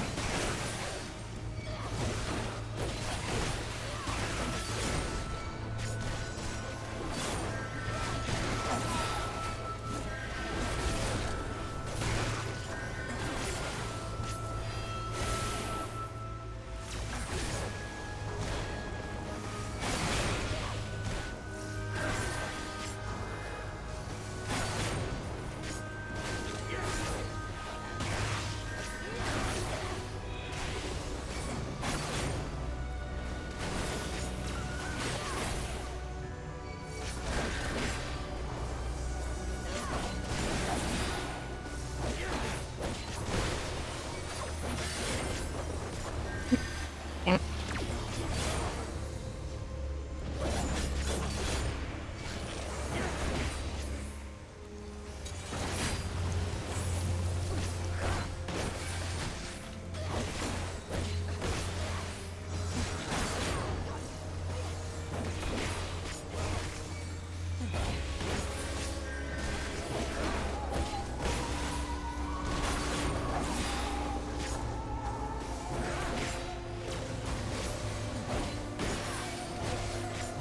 Away with you.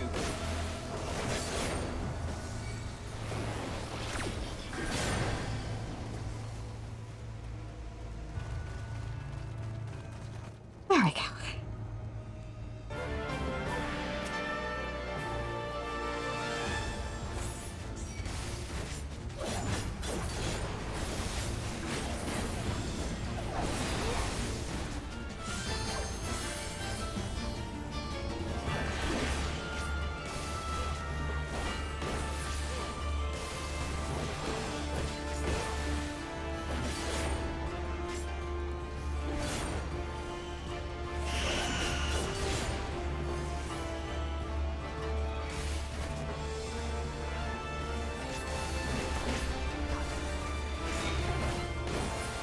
Ow! Away with you.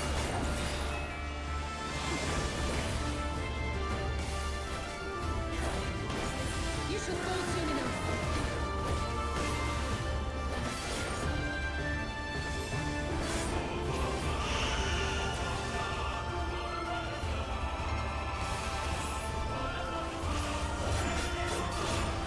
This one's for you, Ada.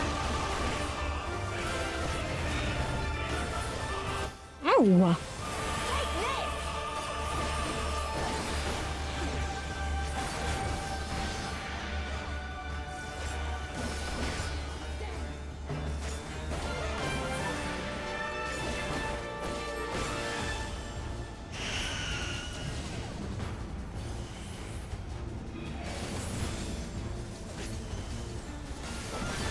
This one's for you, Ada.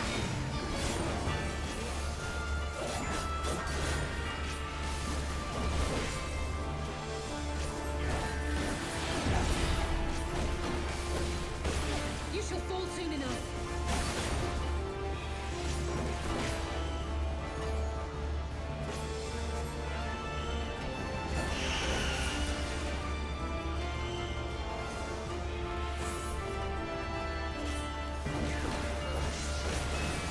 You shall fall soon This enough. one's for you, Ada.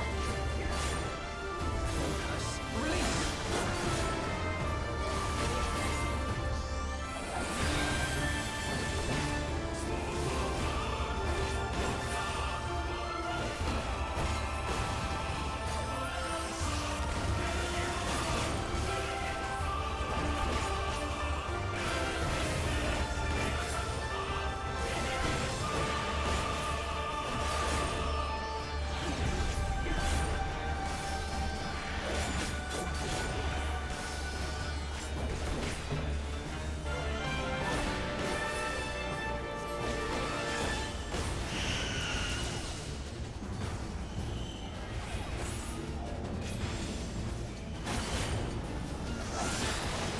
There we go.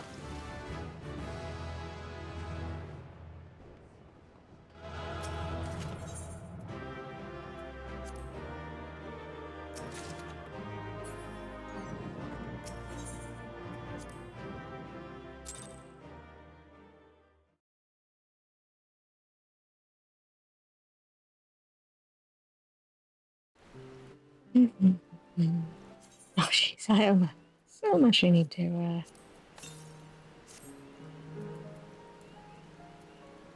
Okay. Let's extract all this materia.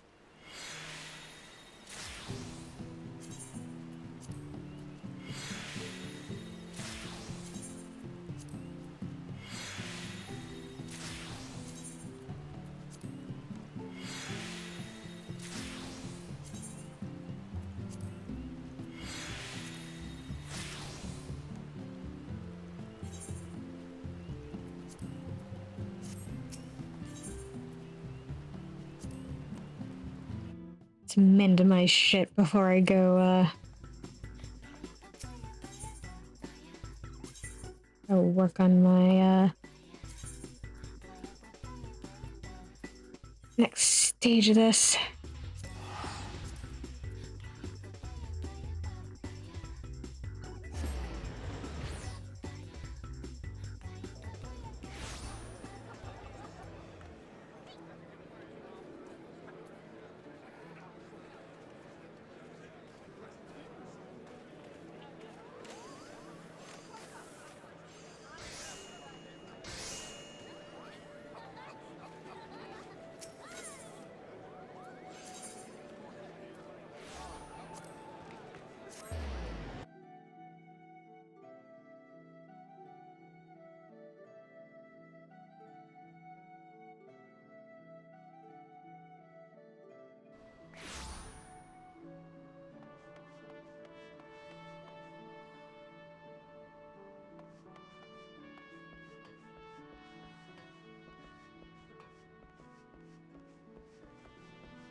Let's see what Gunbreaker has in store for us.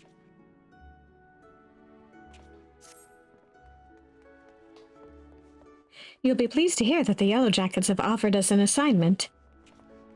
After taking on more than we'd bargained for with our previous clients, we're hoping this one will turn out to be relatively straightforward. We haven't heard what it entails yet, but I'll bet it's something important. A man called Futag Yafutag has arranged to meet us in Bulwark Hall. Let's go and see what he wants.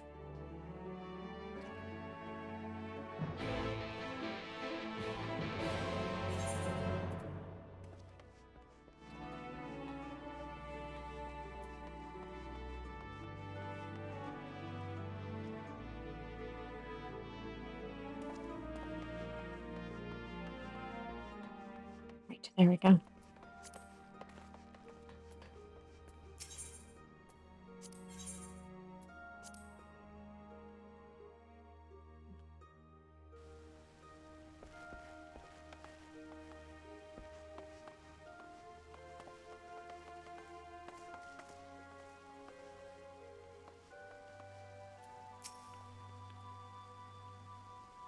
Thank you for coming at such short notice. Time is of the essence, so I'll be brief. We want you to protect Goldwaits, who was until recently leader of the Flaming Mongrels. They were once a gang of raiders, but eventually settled in Limsa Lominsa to extort and rob their way to a position of considerable influence in the criminal underworld. Battle ended when Goldwaits turned himself in. No one saw it coming, not even the other Flaming Mongrels. He's due to give testimony in exchange for a reduced sentence, and not just about the crimes he committed himself, either. All of the gangs he's had dealings with have ample reason to silence him before he spills his secrets. He's currently being held in the Moraby dry docks. Your job is to see that he reaches Limsa in one piece. So, you want us to act as bodyguards to a criminal? I don't like the sound of that. We'd be protecting the information that's in his head, which could be used to bring countless other lawbreakers to justice. Sounds like a worthwhile cause to me. It is, and before you ask why we're hiring outsiders, it's to avoid attention. If I pull too many Yellow Jackets from their posts, the gangs will figure out what's going on. Better to give the impression that it's business as usual while using professionals like you to escort him in secret. We still need to secure the route, so I'll go on ahead and see to the preparations. Come and find me at the dry docks when you're ready.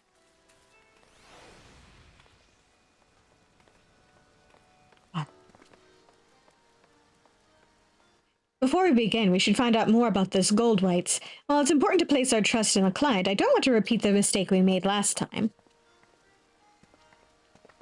Yeah, that seems like a good call.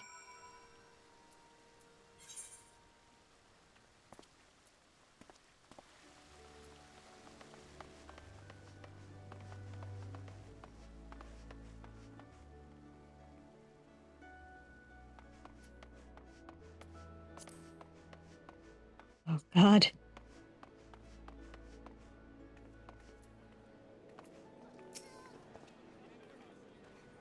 If the rumors are true, the Flaming Mongrels are involved in most of the money lending and extortion that goes on in this city. Goldwaits was at the center of this web, overseeing every aspect of these clandestine activities. Now that he has finally found the decency to give himself up, I imagine that his former associates would rather he kept quiet concerning their dealings. Yeah, that seems to be the way of it, usually. I'm not at liberty to discuss an ongoing investigation. I can say, however, that many Yellow Jackets believe heartless curs like Goldwaits deserve nothing less than death. He and his rogues have left only tragedy and despair in their wake. Mercy would be a waste.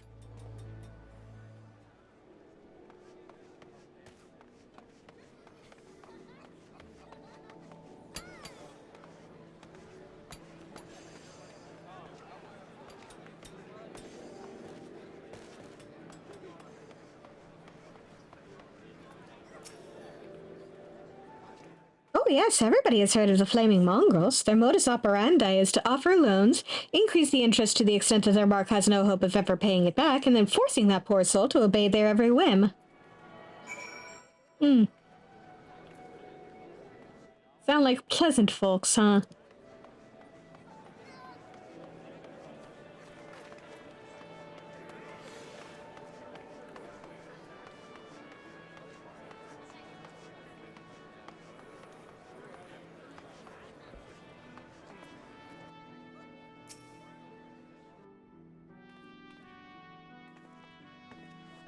Okay.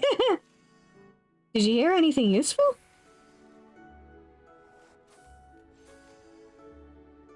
Yes, it's just as Futag Yafutag said. Goldweight certainly has a lot of enemies on both sides of the law. Radovan, it's not too late to refuse. Think about what you're doing. Trust me, I have. Now, let's say no more of the matter. We have a job to do.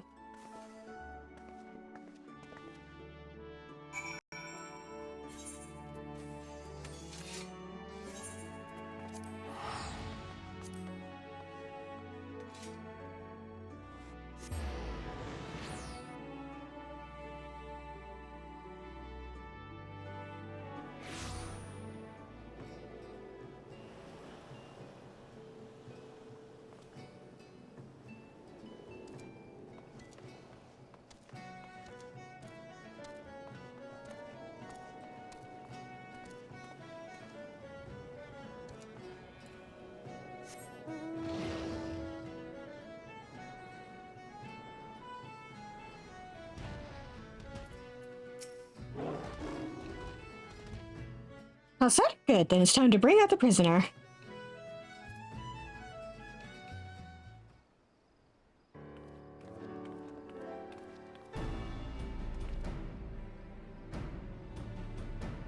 I present Goldweight's Scourge of Limsa Lominsa. His life's in your hands now. Guard him well. Thank ye kindly.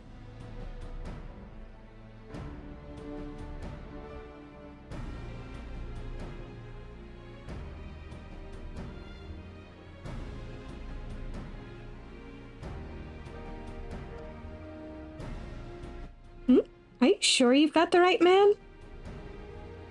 Quite sure. Now, listen carefully. This is important. We've scouted the road ahead, and we've spotted a group of unsavory figures lying in wait. The plan is to put them down and rush past before anyone realizes what's happened. Well, that's how you'd prefer us to handle it, then very well, but we'll need someone to take the lead and cut through their ambush. I choose you for that role, Svarin. Show me how far you've come as a gunbreaker. The rest of us will stay close to Goldweights and fend off any that try to flank us. Futag, I give you my word that we'll get him to Limsa Lominsa, even if I have to carry him there. We're depending on you, Svarin. Once you've cleared a path, we'll be right behind you. We'll regroup at Oshan's Embrace and assess the situation before moving on.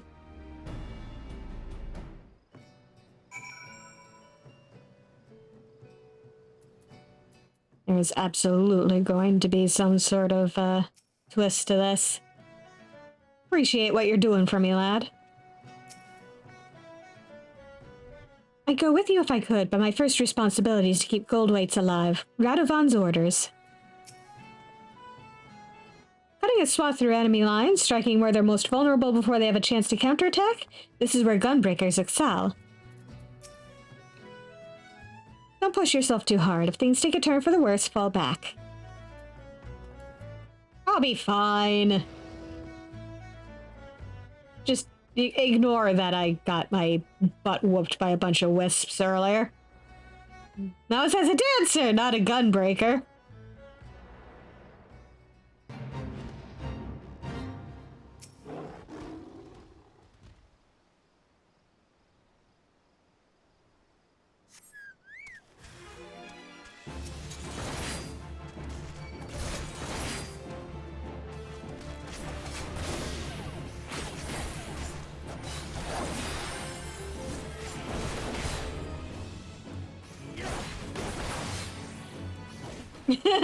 Yeah, that never happened.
Alright, how's this gonna go horribly wrong?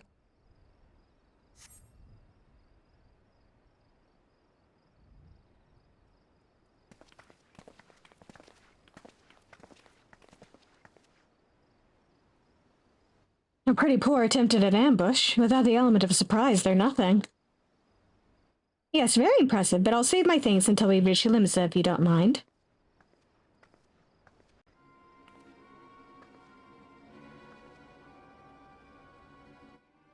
I bring bad news, I'm afraid. Those men weren't here to ambush you, they were only lookouts. The bulk of the enemy force lies ahead. We'll take the prisoner to a safe hiding place until those rogues have been dealt with. What? Why wasn't I informed sooner? We only just received the information ourselves. I'm to take the prisoner into custody, while you are to return to your post until further notice. As for the hirelings, their services are no longer required. Now, hold on a moment. Look, if you've got a problem, take it up with Commodore Rayner. They're his orders, not mine. Alright, you've made your point. Well, that's that, I suppose. Nevertheless, I'll see that you receive the full amount as agreed. It was a pleasure working with you.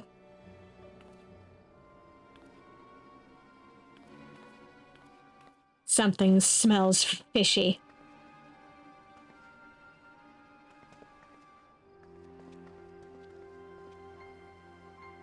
Something about this doesn't add up. Surely it would make more sense for Futog to go with them. Besides, our agreement was to see gold weights to Limsa Lominsa, and that's exactly what I intend to do. You two, come with me. It looks like the shoe's on the other foot this time, so I can hardly refuse. Come on, before he does something we'll regret.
She took him inside. If my guess is correct, there's no time to waste.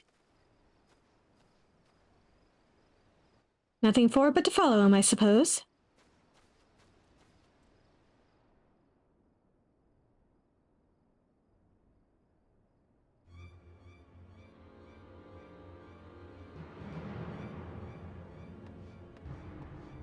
Stop this at once. Stay out of it, sellsword. My friend's dead because of this filth. He's got no right to live, so why would you protect him? Because I gave my word. Though he may be beyond redemption, he acts not for his own sake, but for the good of others.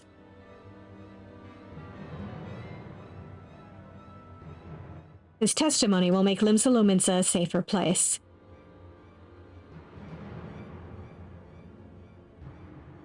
Now, lower your axe.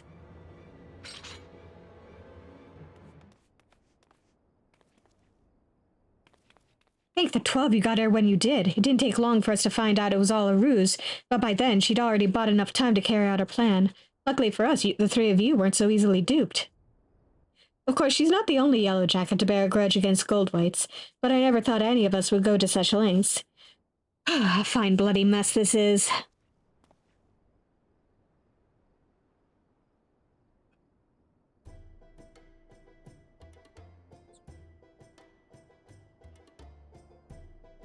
While we may have been waylaid somewhat, our orders to escort Goldwhites still stand.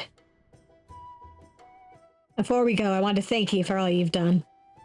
Truth is, I ain't got long to live. Even if I can escape having me head lopped off, the sickness will get me sure enough.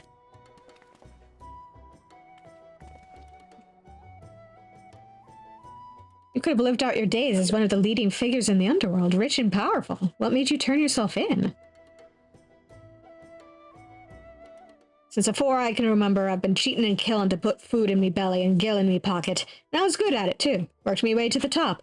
But the top of what? A bunch of liars, swindlers, and murderers. And when I found out I only have a few moons left, I realized this is the way it is because of people like me. It ain't gotta be that way, though. Not if I say my piece. In that case, we'd best get you to Limsa, post-haste.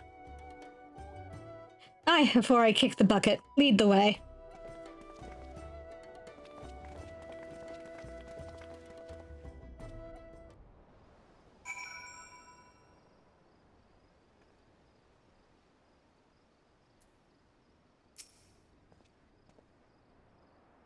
Not the most direct route, but we got there in the end. All that remains is for Gold Whites to give his testimony. On behalf of the Yellow Jackets, I offer my thanks. You've kept your word, now it's my turn. Fare you well.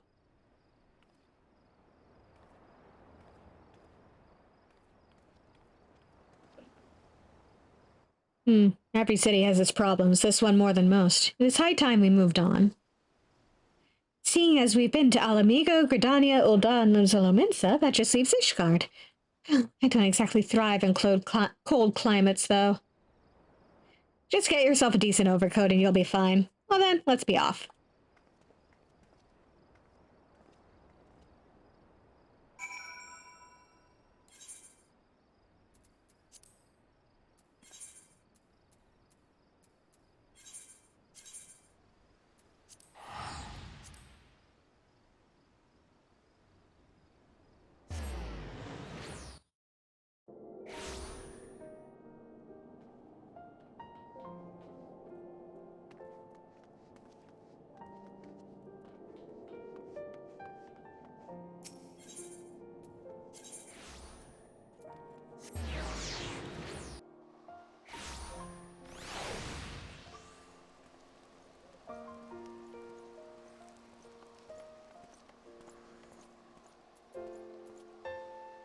Oh, look at her.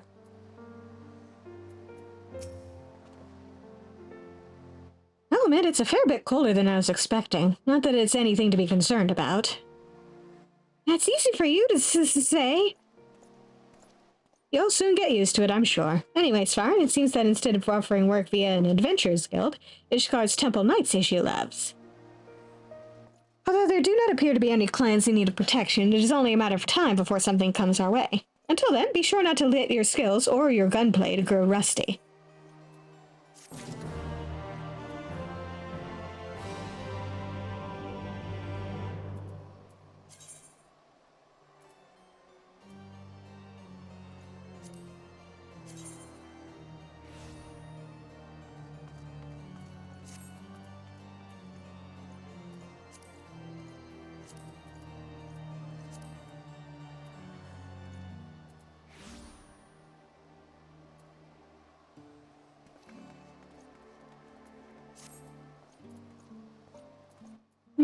All right.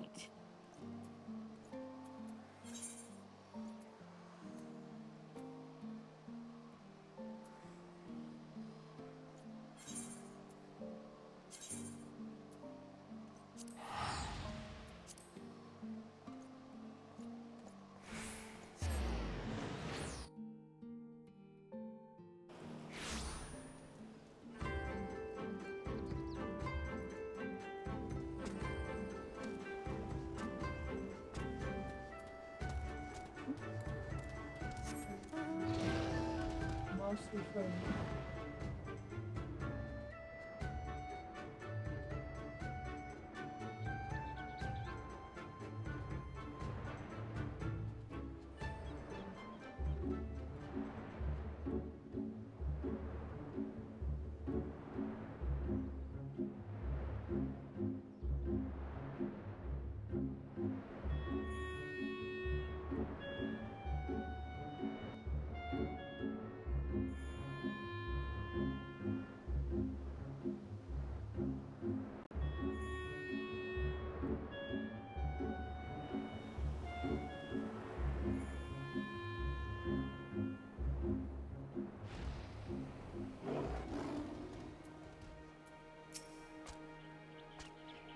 From here, we will turn north until we arrive at a cave, through which we must pass in order to reach the Azan steppe.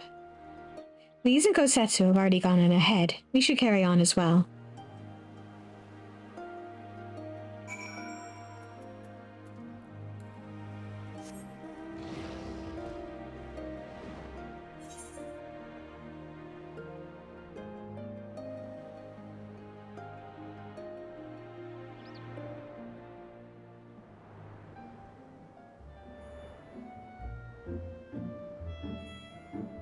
There we go.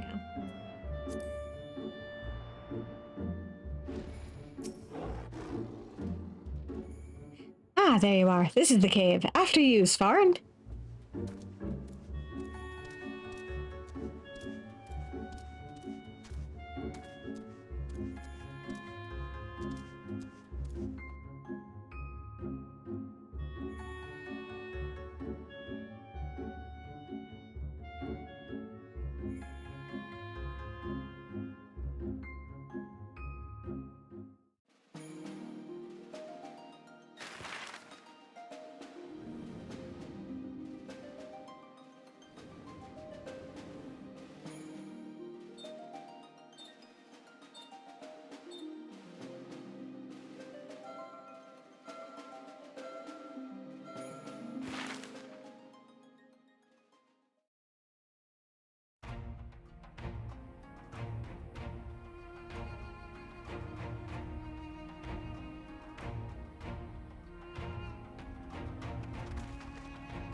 I remember the emptiness, vast and endless. The Azim steppe, home to countless roaming tribes.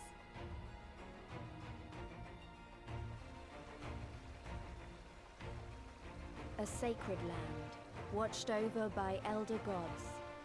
Here, we would find Doma's salvation. With the wind at our backs, we walked on, in search of hope, in search of him.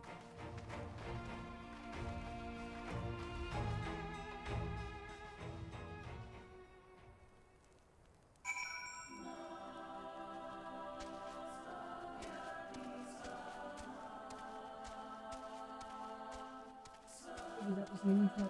Yep.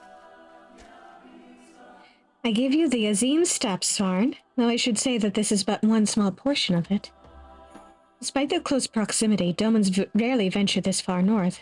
Most find these lands and their people strange and foreign. Fortunately, those who frequent Reunion are more welcoming than most. Come, it is not much further.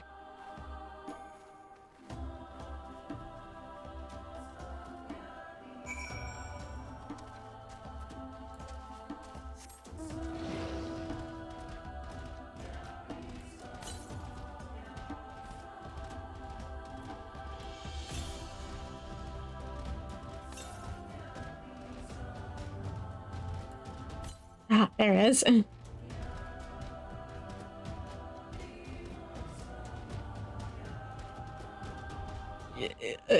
Oh, God.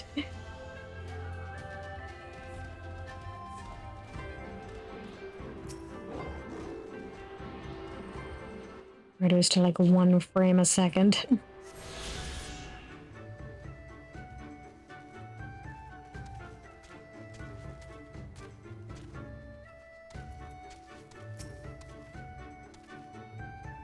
Welcome to Reunion, my friends. Here is where we will begin our search for Lord Hien.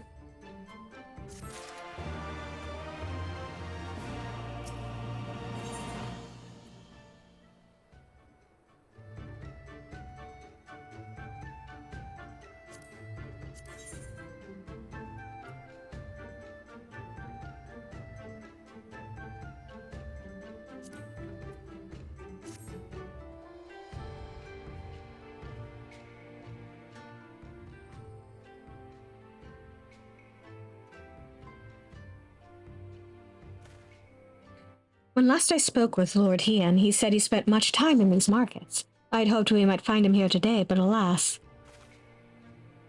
Hey, Yugiri, I've been meaning to ask. There are an awful lot of Zayla here, aren't there?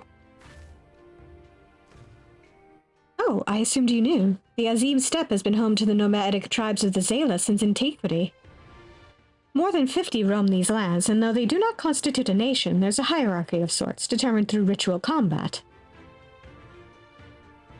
Funny, if they're so busy fighting each other, you'd think the Empire would be able to march in and take the steppe with ease. I wonder why they haven't. Why indeed, Lise, why indeed? Yep. Hang on. Perhaps they see little value in it, especially given the fierce reputation of the Zayla warriors who would fight tooth to the nail to oppose them.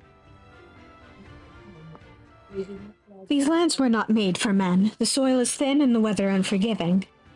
The Zayla found ways to survive, it is true, but they are made of sterner stuff than most Imperials, conscript or citizen. Thanks for taking the time to explain. It sounds like I've got a lot to learn. Later, I mean. We're meant to be looking for Hien. People from many tribes gather in reunion to trade goods and information. I should be surprised if we cannot learn something of value here. Let us make our inquiries separately. Svarin, why don't you speak with some of the merchants here?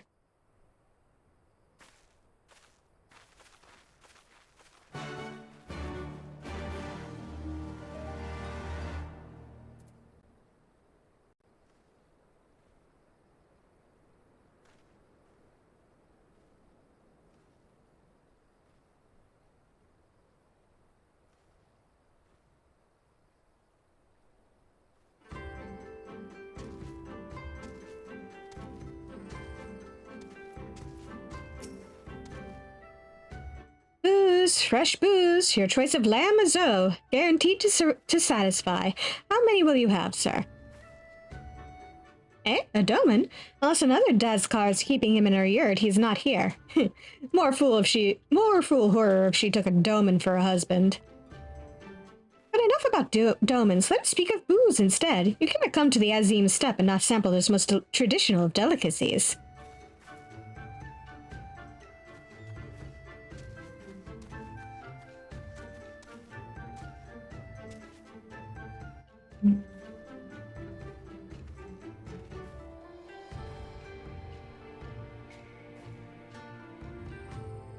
Looking at my memory usage, I think I might want to actually, really briefly, quit and restart the game for the sake of, maybe hopefully making sure it stops running at, like, 2 frames a second.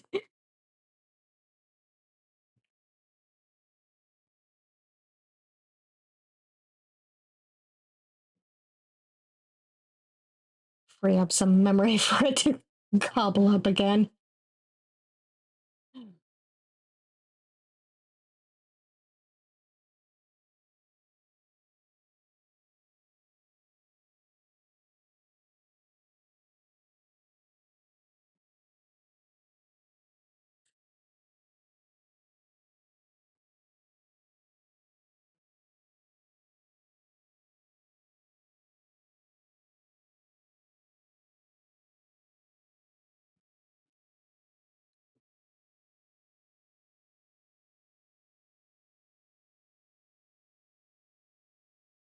Let's hope it doesn't take too long to log back in.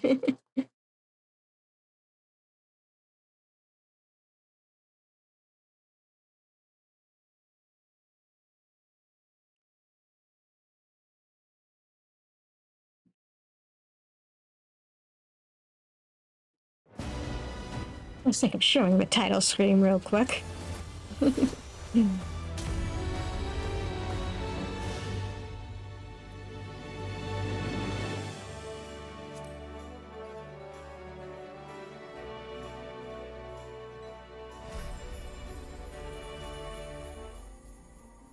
Okay.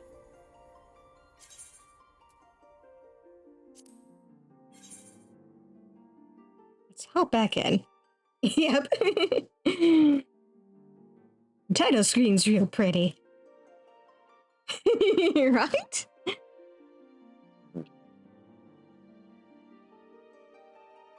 I got different title screens for each of the expansions.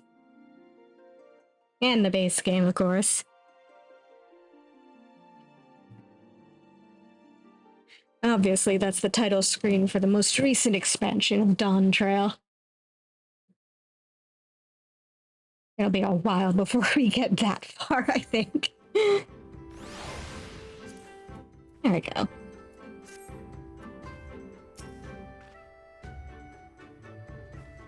We are no longer running at 2 frames a second.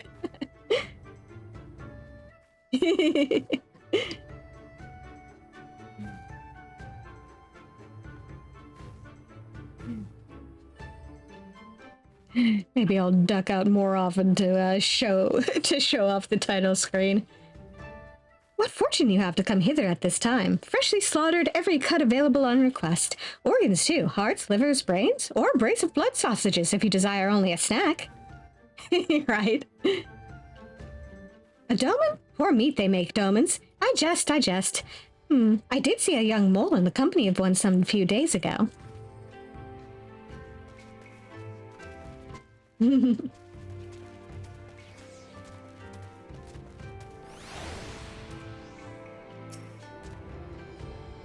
Yeah, some of that didn't actually sound too awful. Too awful. I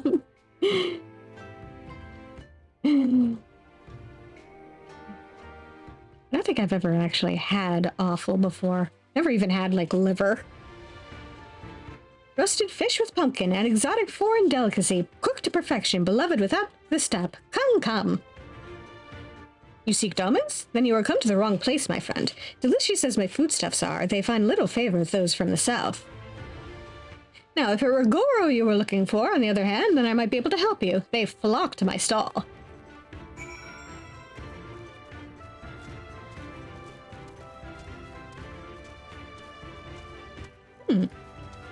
Neat.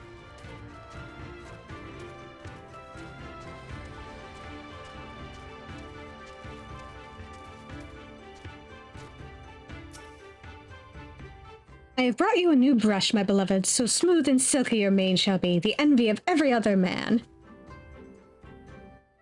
Say again? You are seeking who? Ah, the doman. I know of whom you speak. He comes and goes with a mole girl. Though I could not describe her, I only know that she is mole because I heard them talking as they passed. With the chat mode in Say, use your keyboard or the software keyboard to enter any phrase that contains mole to ask the Zayla in the reunion if they are of the mole tribe.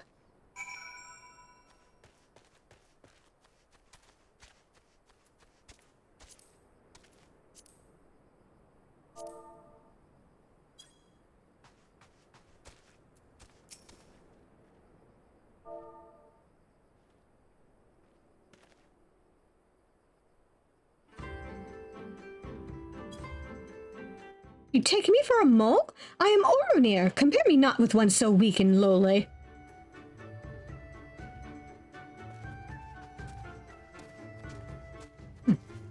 Yeah, with a falcon porter. Do.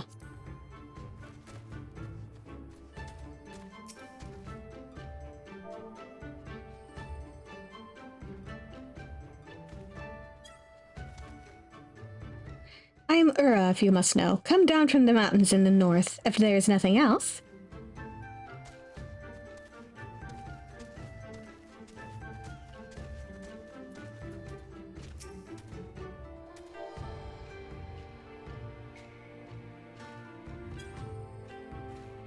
Yes, I am Mole. My name is Serena. May I help you?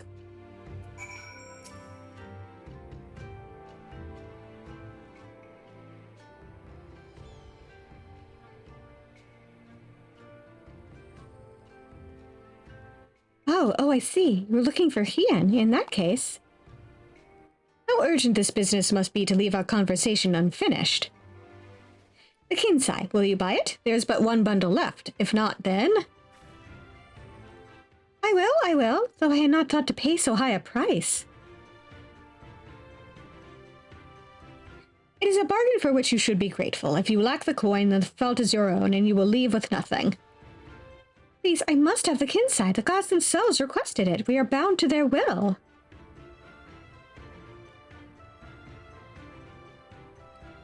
Pay me the difference in whisper root. I will sell it to the next apothecary to pass through a reunion, and we will each feel fairly treated. But do not tarry. Should another come before you, coin in hand, I will not refuse him. I understand. Thank you for this kindness. I am sorry, but we must speak of Hien later. I cannot leave reunion without that Kinsai.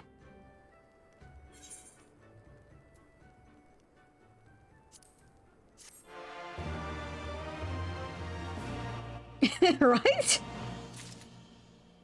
I am shocked. Shocked, I say.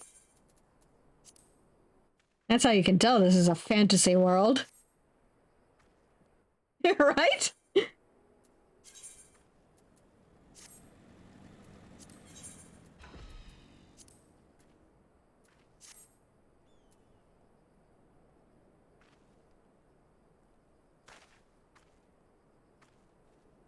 Yeah, pretty little gun there.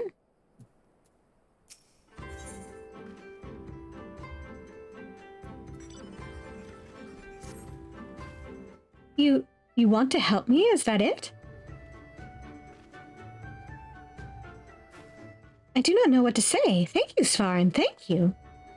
The lumbering ones we must fell wander the plains to the west of Reunion. If we each harvest 2, then we should have enough whisper root. Return here when you have finished. Good luck.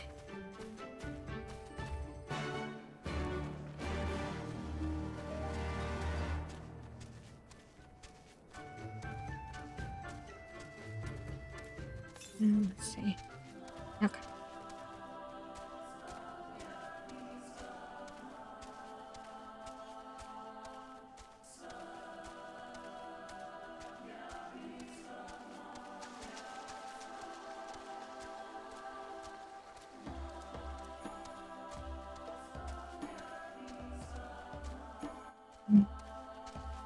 Thinks it's those big guys that I gotta beat up. Yep.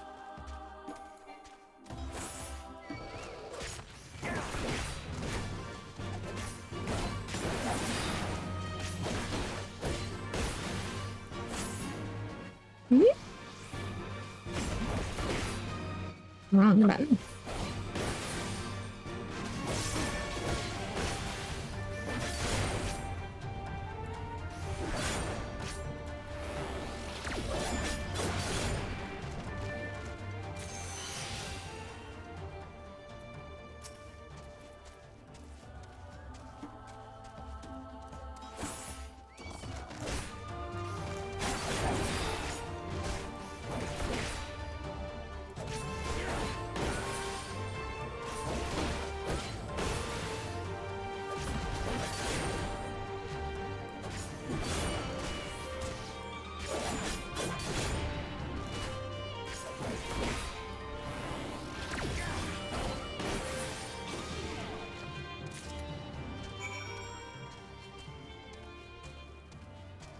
Oh, I should make sure I hit up the...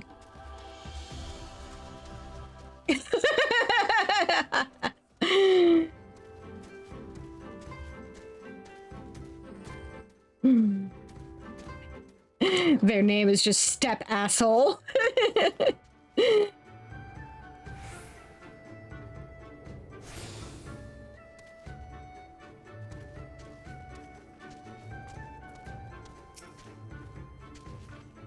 Welcome back, Svarin. Have you brought the whisper root? Blessed is he who shows kindness to strangers, for with fortune does he ever ride. Will this quantity suffice? It shall. The Kinsai is yours. The gods favor you more than you know, child. Udgon rarely have need of such herbs, and so my stock is limited. Had you come a day earlier or later, I would have none for you.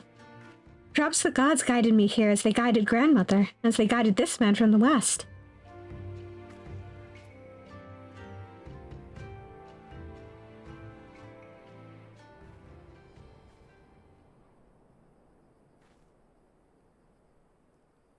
Hey. How goes the search? Any luck?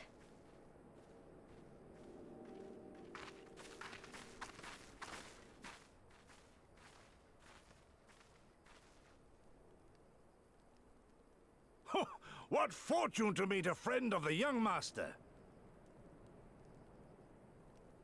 Well met, Cyrena. If you have an inkling as to the current whereabouts of Lord Hien, we should be most grateful for your assistance.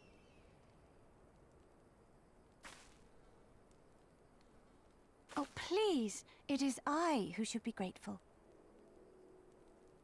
Hold! What is this? I came first, you second!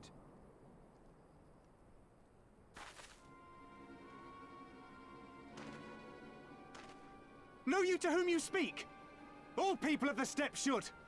Or have you fought so much that you have forgotten the face of your superiors? Superiors? I spit on your superiority, little prince! Twisted and mad as sand devils your kind are!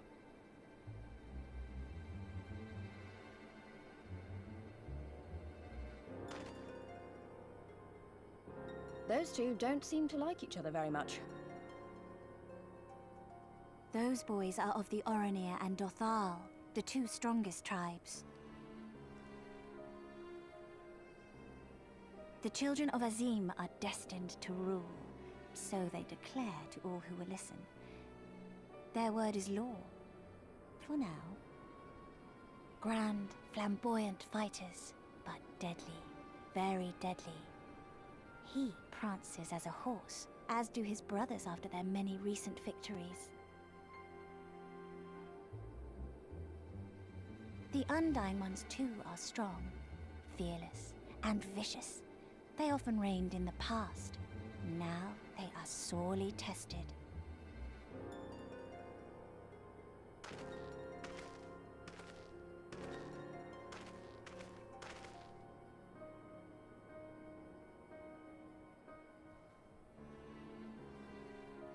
Ah, the master of the markets. He is Castir. To fight in reunion is forbidden, and to break the peace is to be banished forever. This he says without words, for words are lies to the Castir. They do not speak. That's interesting. And all these different tribes share the same lands, do they? No wonder it's tense.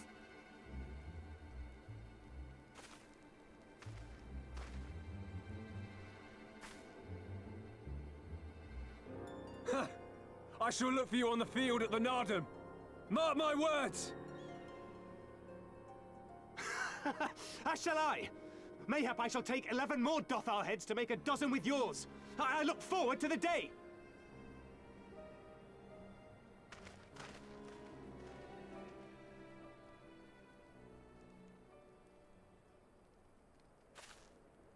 The dispute will be settled at the Nardum? A great battle held on the final day of the Sahan San. During this time, all bonds of hierarchy are broken. All Zayla are equal and free to prepare for the fight. The tribe which triumphs in the Nardum rules until the next Sahan San, which in these lands is now. Ah, so that is what they call the custom. I presume your tribe will also be taking part?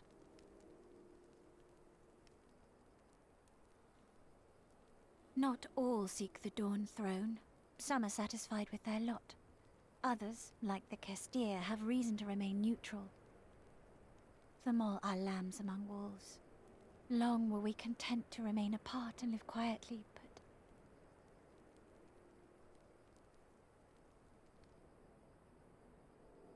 Never mind that.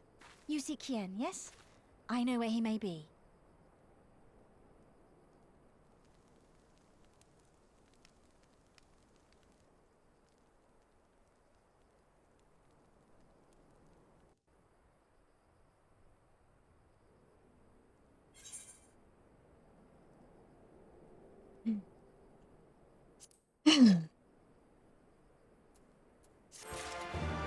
Well then.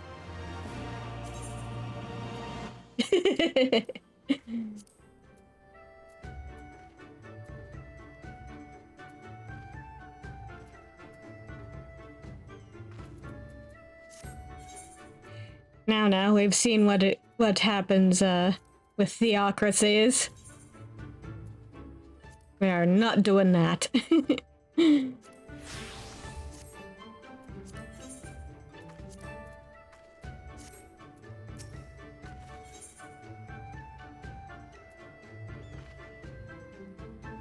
Yeah.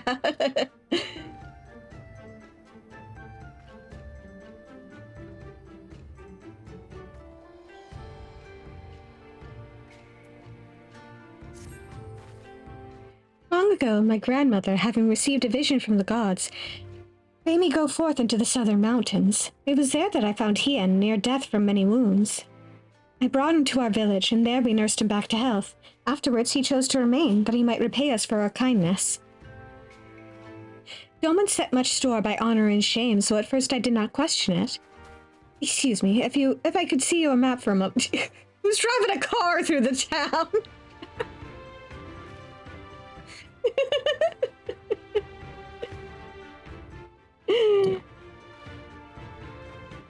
Excuse me, if I could see your map for a moment. Here, he has grown fond of this place. It affords him a view of the markets and the steppe. Right?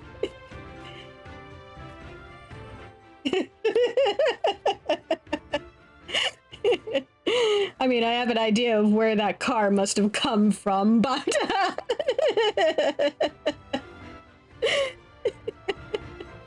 Boy, is that a hilarious sight to see down here.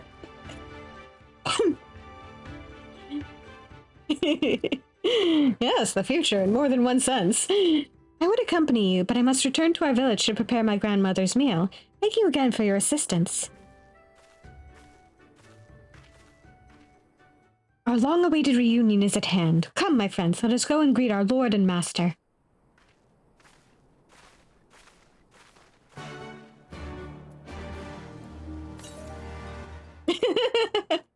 I didn't even see them. But that doesn't surprise me either. Actually, do I have a motorcycle? I think I have a motorcycle myself.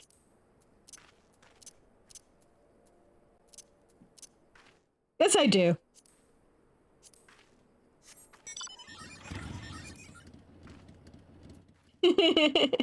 Check out my ride.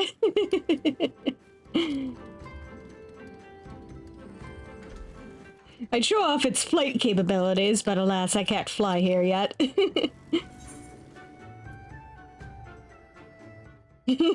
Alas.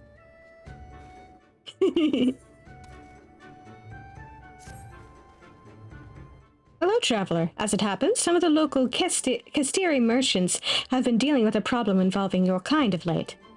Reunion is rung by the Kestir. It will not do you any favors to displease them. The tribe is famed for its dislike of speech. They believe that all words are merely lies. The Kestiri way is to show your intentions through your actions. Nothing else shall suffice for them. And yet a merchant from far-off lands has recently appeared in Reunion, trying to force the Kestir to trade by using the very words they despise. Ignorance is no excuse. I have seen others attempt to explain the local customs to him. However, it matters not what anyone says if he will not listen. I would appreciate it if you were to take responsibility for this buffoon. No doubt he is still in the Han's tent, harping on.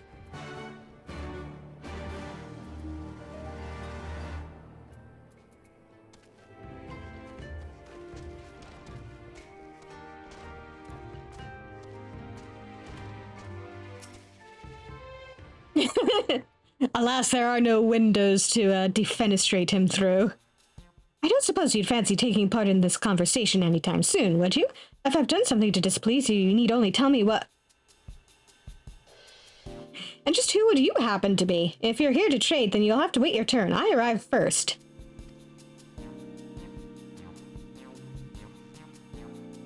What's that? You're not a merchant? Well, are you aware of the funny customs these Kestir have? Apparently words aren't much use, only actions will do. I was told as much by members of other Aori tribes, but I just can't bring myself to believe it. How can one run a market if they refuse to speak? Regardless, it does not appear that I stand to gain much from continuing to rely on speech. If even a fellow outsider such as yourself is telling me to follow the Kestiri customs, I suppose it is high time I acquiesced. Now that I think of it, if you're not a competitor, would you perhaps be interested in working with me? Seek me out if you'd like to hear more.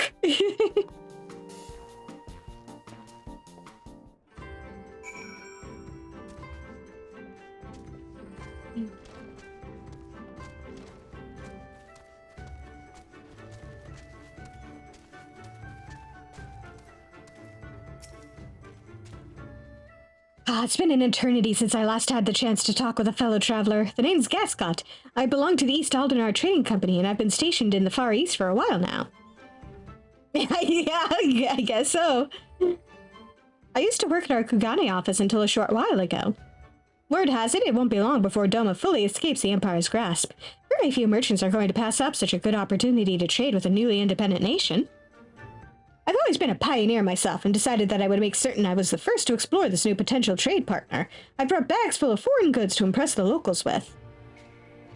And despite this, I am unable to convince them to even talk to me, never mind take a look at my wares. If only they knew what harrowing obstacles I've overcome just to be here.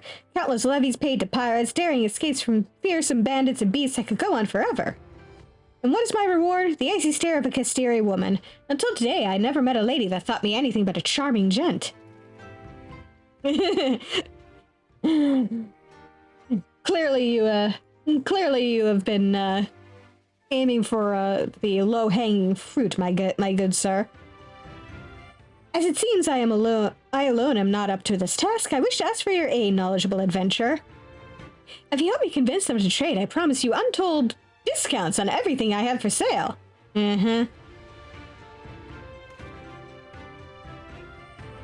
No need to be so alarmed, friend. I merely wish for you to help me learn about Kastiri customs. I would not dream of asking you to threaten them or force you to help me with my work.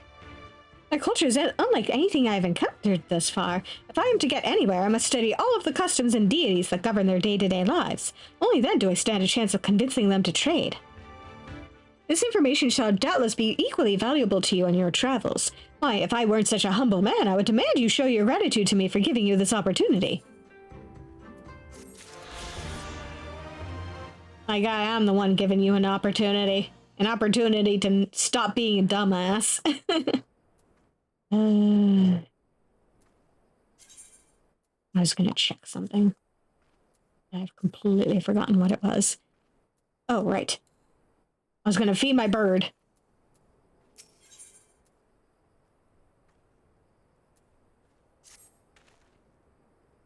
Yep. He's no longer giving me dirty looks. Yeah. Let us start by finding out just how Kestir communicate with one another.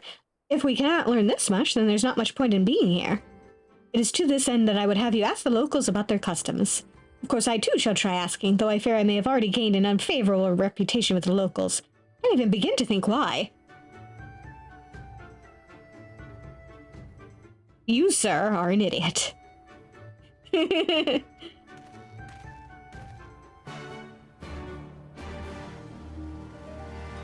All right.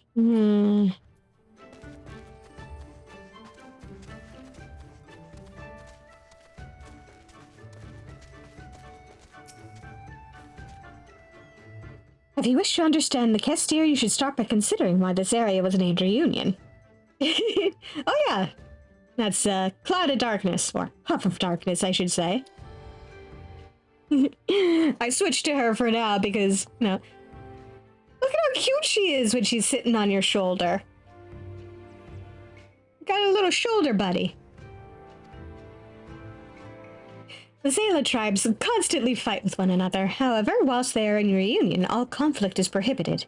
The area was founded based on the ideal of the Zayla coming together as one.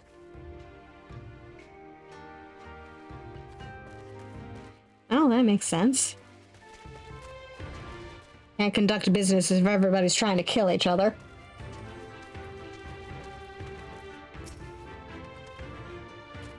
You would have me explain Kastiri customs to you? I would assume most people would pick those up after spending a few days here. Mind you, our merchant friend makes me wonder. The Kestir refuse to speak. They think all words to be lies. If you wish to earn their trust, then simply follow this principle. It should be clear what you need to do.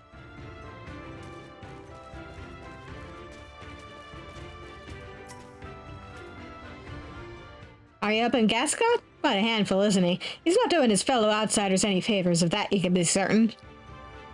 You do well to tell him it's about time he started following Kastiri rules for a change.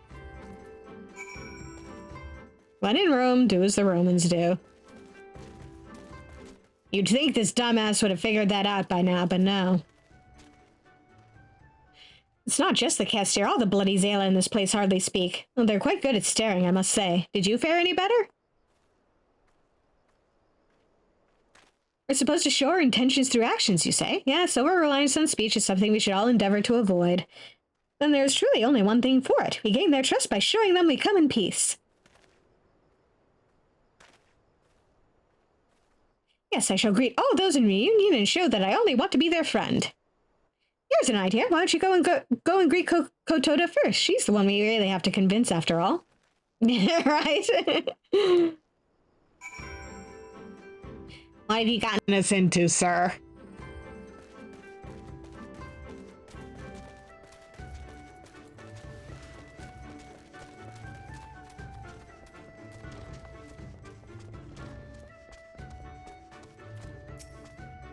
Hello, madam.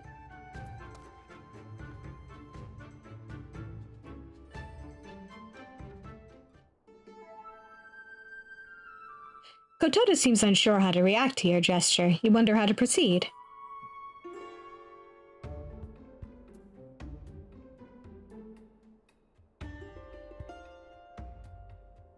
Take a gentler approach?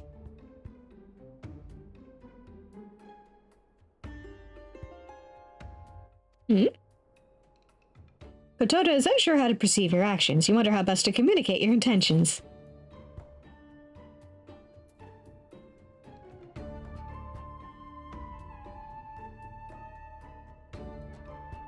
Take a friendlier approach? That doesn't look friendly.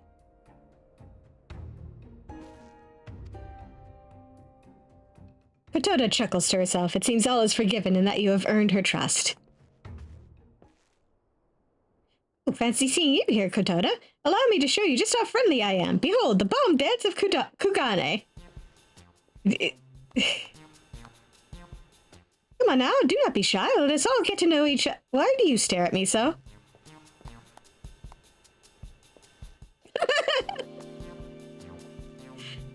Seems I have overstayed my welcome. Come along, Svar. Let us not bother the lovely Kestir any further. Pray meet with me outside.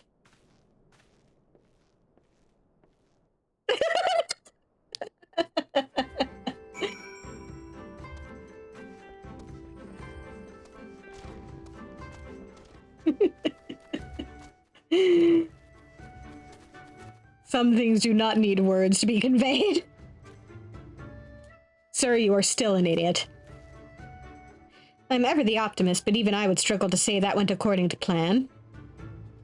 I just don't understand. When I danced in front of Kestia earlier, several gathered to watch. You should have seen them, Svarn. They were beckoning for others to come look, pointing fingers, laughing. They loved my performance. After such a positive reception, I was certain Kotoda would respond in a similar manner, perhaps even dance with me. But no, all I saw was rage in her eyes. However, I have indeed gained a better understanding of their ways. Now I just need to consider how to approach them next time. Sir, you are still an idiot. You're the biggest idiot I have ever met.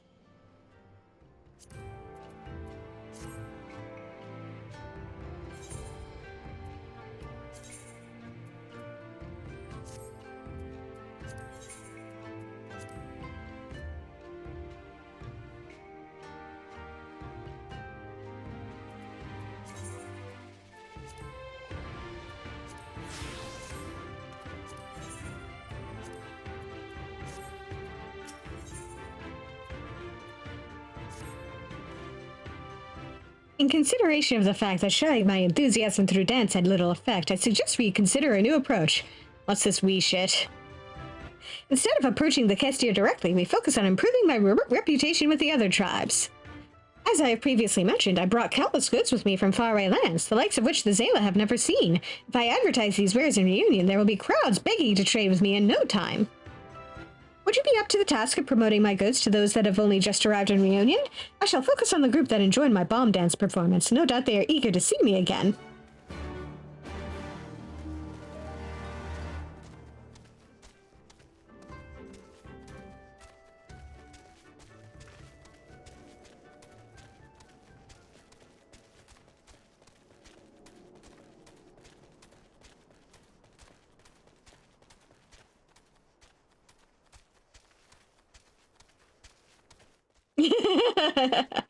That would be a hilarious ending.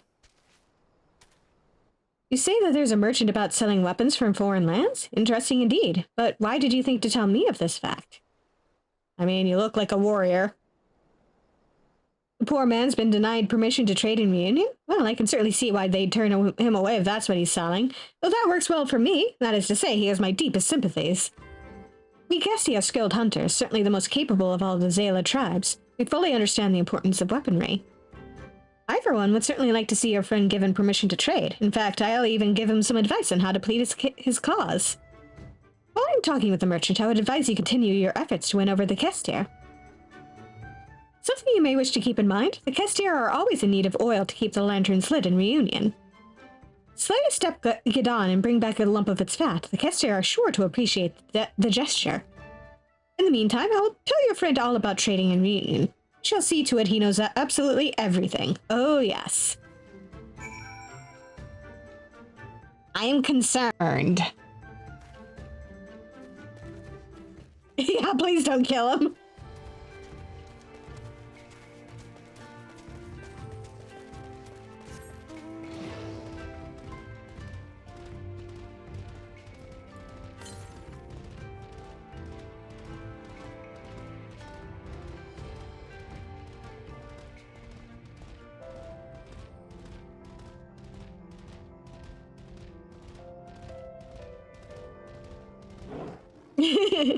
Honestly, yeah.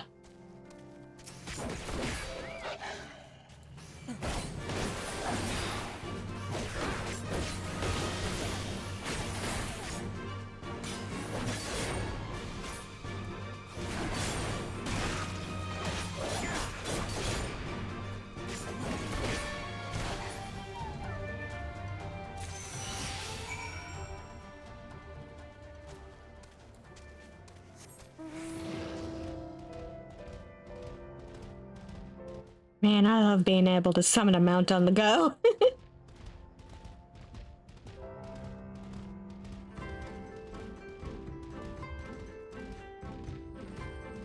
Did I remember to get the A's alright? Okay. Yes.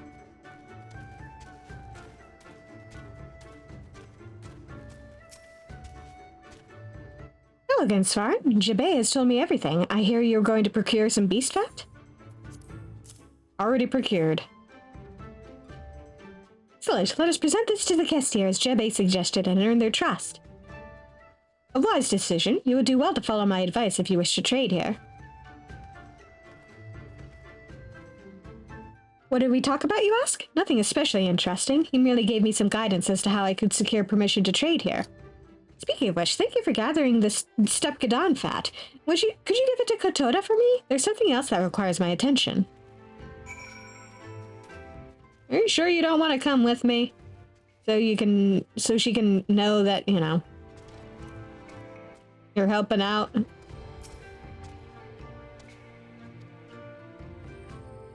Kotoda is unsure as to why you visited. Sure, you mean well by handing over the Step Gadon fat.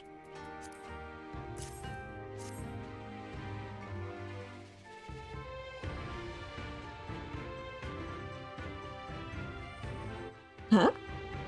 Kotoda is flabbergasted. You wonder if her reaction has something to do with the advice Jabé gave to Gascot. Or Gasco, probably.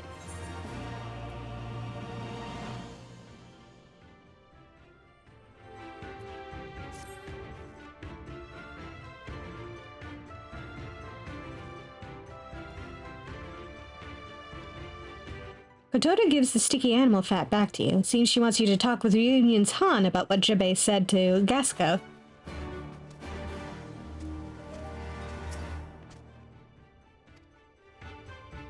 The Han is waiting to see how you will act.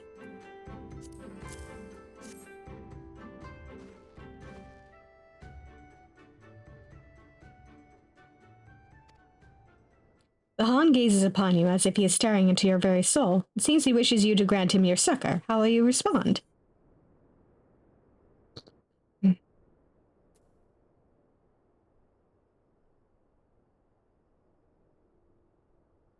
Show him myself?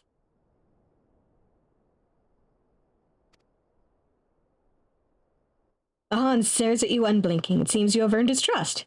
Hooray, it worked. That way. The Han points to the northeast. It appears there is something in that direction he would like you to investigate.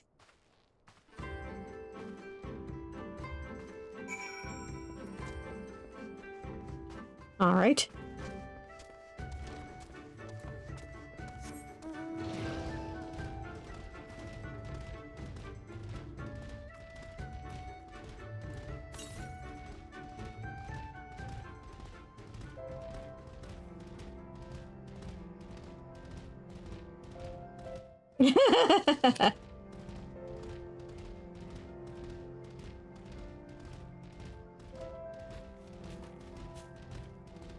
I mean, if he successfully courts Kotoda, then maybe that'll help him.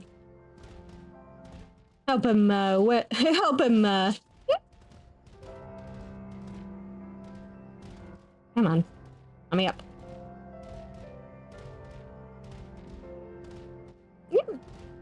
Damn it! Maybe I should get off the guy. What? There we go. This would appear the area the Han bid you visit. You decide to wait for a while and see if anything happens.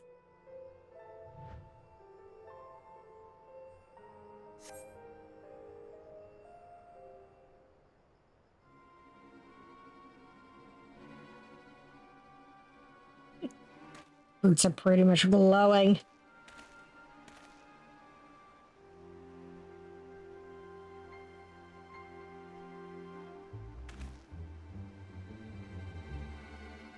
You came after all. Do you have the weapons? Yes, you are certain this will allow me to trade in Reunion? Certainly. The Kestir are indebted to us. They'll listen to anything we ask of them. You'll have permission to trade in no time. All I ask is that you sell your weapons to us first. All of them. I'm especially interested in the bombs you foreigners make. But bombs? Well, I have some, although they're used for mining, not war. I know I have a great many ETH. None of that matters. Just give me everything you have, you fool. Then you will go back to your wretched homeland and bring more.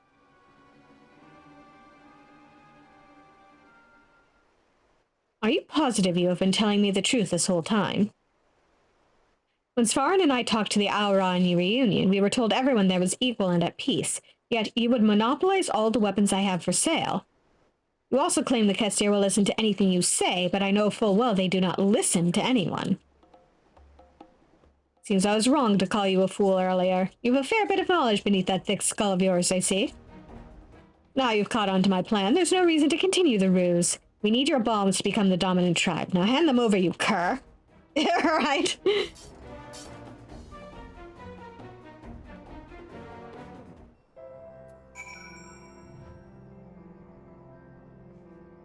Well, time to go be a hero. Don't mind me breaking my ankles in the process. Need my bird.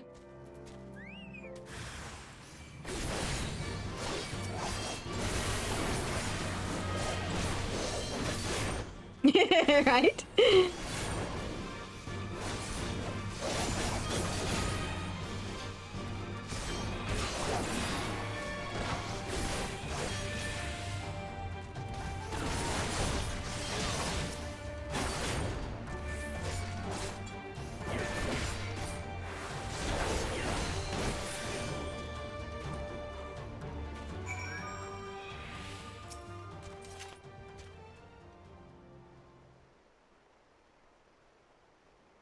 Svarin, please accept my apologies. He told me I had to come alone. Jabay, I knew you were foolish, but I never imagined you were so far beyond redemption.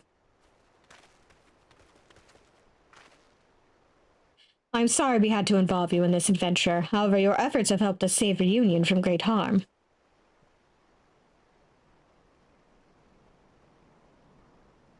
I'll make sure the Gessi Han is informed of events. I imagine he will be keen to see Jabay as punished for his crimes. How did things come to this? The Gessi may be the most skilled at hunting, but they are ultimately at the mercy of their weapons. There's a limit to what one can obtain on the Azim steppe. No doubt they have long wondered what they could accomplish were they able to get their hands on weapons from faraway lands. Jabé is one of the most radical Gessi I have had the misfortune of meeting. He harbors an intense hatred for the larger tribes such as the Adarkim and the Jungid. His plan was to use foreign tools to demonstrate the Gessi's supposed superiority. I did not ask for any of this. I simply wanted to sell my wares that I may make a living for myself. Do not involve me in your tribal feuds. You clearly still don't understand just why you are hated so in Reunion. Think back to that fat Jabé had you procured to turn into oil for Reunion's lamps. What do you think happens when bombs are set off near oil? You mean to say my actions were endangering the very lives of those who live in Reunion? I understand Kotoda's reluctance now. She foresaw that the trade of foreign weapons would bring only conflict to Reunion. It would have been irresponsible of her to allow me to trade with the Zayla here. Now everything is clear, there's little reason for me to stay any longer. Allow me to apologize for all the trouble I have caused so far.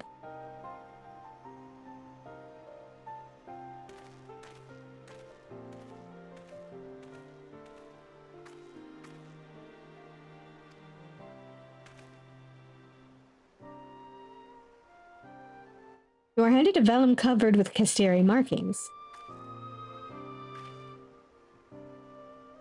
Kotoda points in the direction that Gasco headed. Seems she would have you present the vellum to him.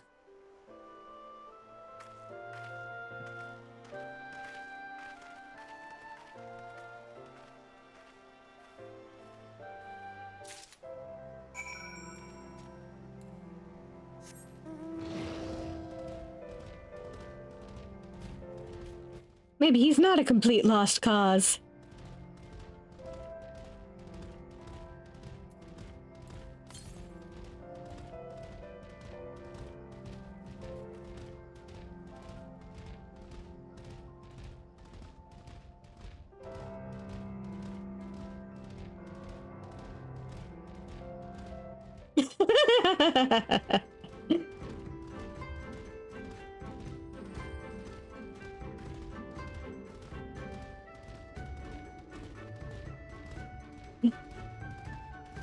Good news, Gasco. It turns out Kotoda thinks your idiocy is endearing.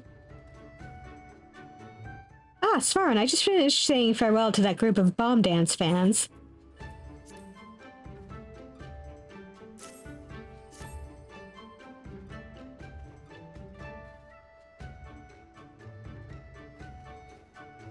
Could it be? This is the very vellum required to trade in Reunion. But why would Kotoda see fit to bestow this honor upon me? My near bungle almost set Reunion ablaze.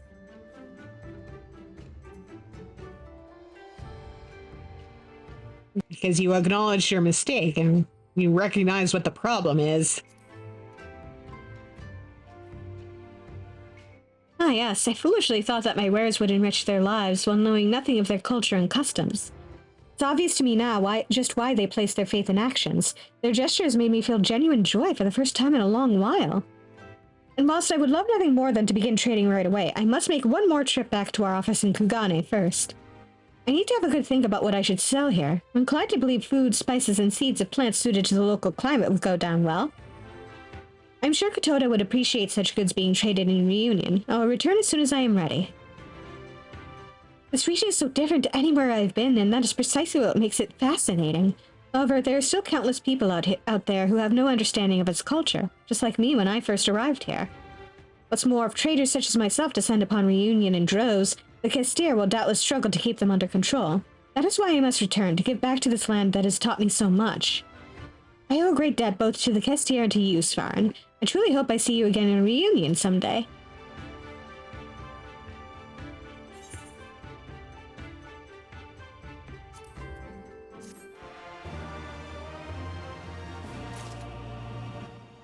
Yeah.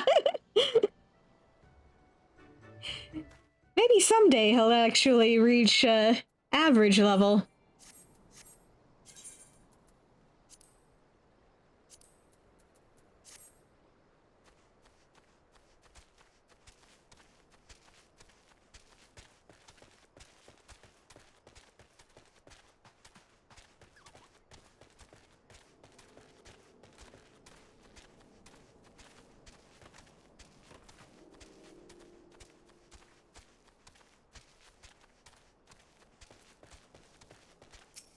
Alright.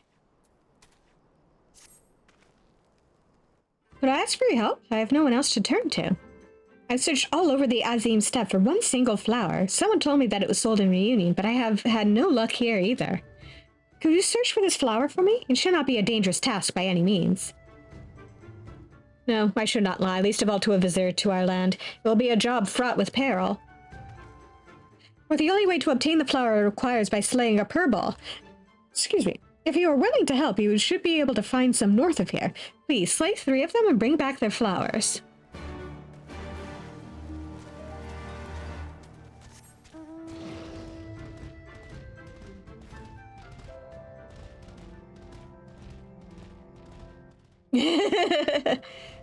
I'm sure it'll be fine. It's not like he's the first person to send me off on a dangerous quest to slay some random creatures.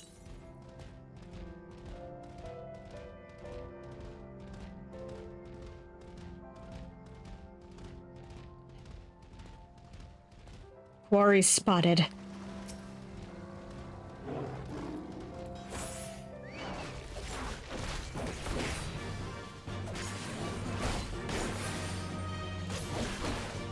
Nope.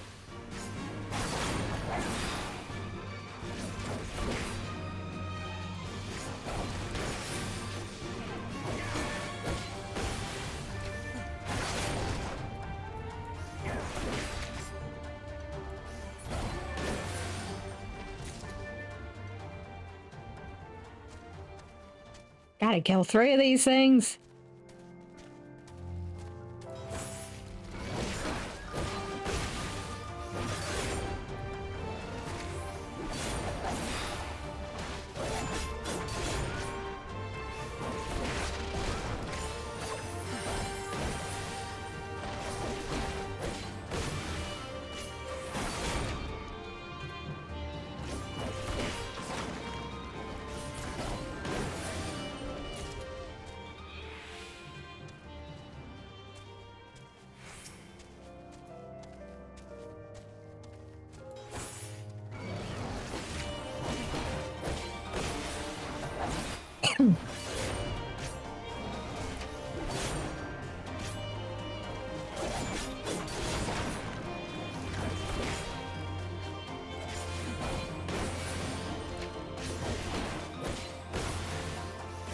Yeah, no.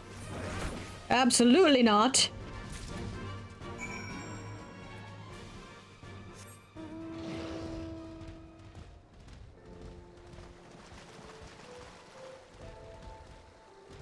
Come on.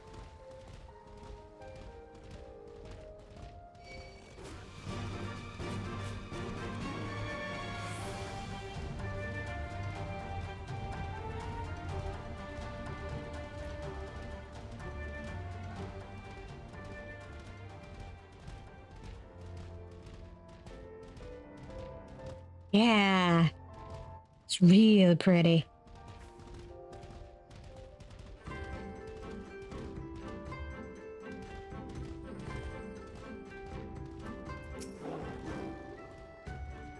Were you able to get 3 of the flowers? I was. Oh my, that stench. Quite ghastly indeed. I suppose I should tell you just why I needed these flowers. I belong to the Adarkeen, the largest of the Zala tribes. Recent events have led to me being considered as a future Han. The position brings with it much power and pleasures, but by the same token it has given rise to bitter and bloody rivalries. My older brother was a candidate before me, but after no less than 8 attempts on his life, he vanished with nary a trace. In his absence, I have risen in the line of succession, meaning I am now the marked man. Ah, I did not ask for this. Alas, wishing that it were not so will not stay the daggers in the dark. That is why I sought out these foul-smelling flowers, to ward off would-be assassins. And thanks to your help, I may enjoy a moment's respite. In the meantime, I'll set about finding a permanent solution to my problem. That is, finding my brother, Adkarag. Unless I do so, there will be no peace for me, save in death.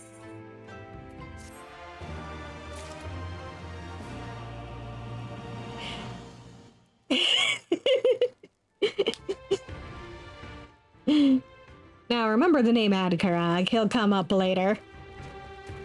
But that's But that's for the crafting quests.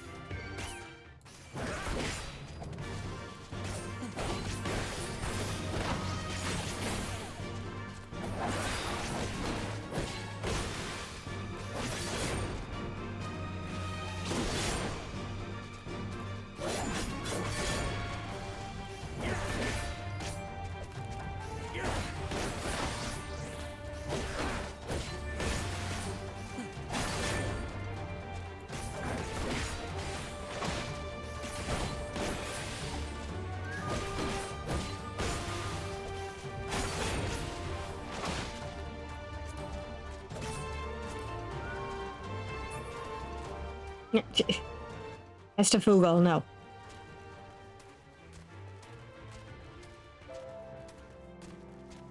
Okay.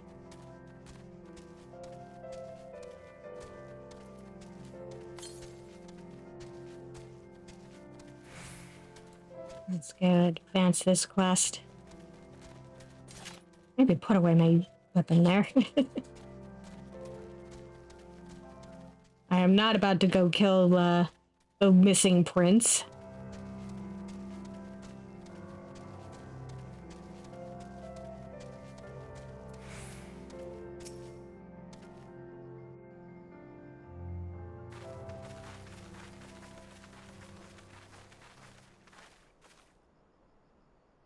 The Kami are merciful! My lord Hien, I see you are alive and well. Ah, you are come sooner than expected. So, my blade or my head? Which would you have of me? The people of Yansha remain loyal to Doma. I have seen the fire in their eyes. They are ready to rise up and fight. The time is ripe, my lord. Return with us, blade in hand, and lead Doma to freedom. Naught less than liberty will suffice, then. A pity. It'll prove far more difficult to deliver than my head. But if my people wish to pursue an impossible dream, then who am I to deny them?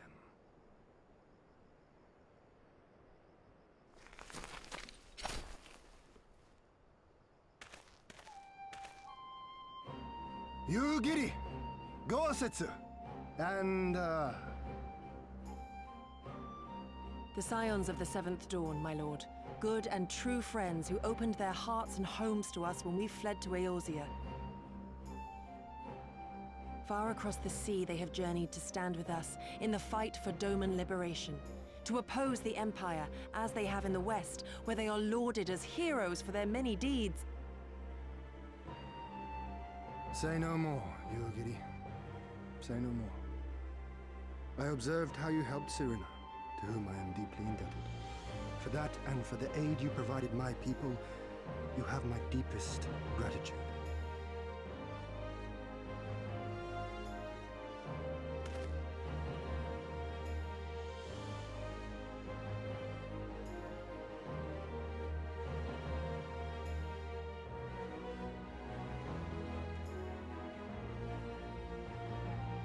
There is no doubting your strength nor your character. It would be my honor to fight by your side.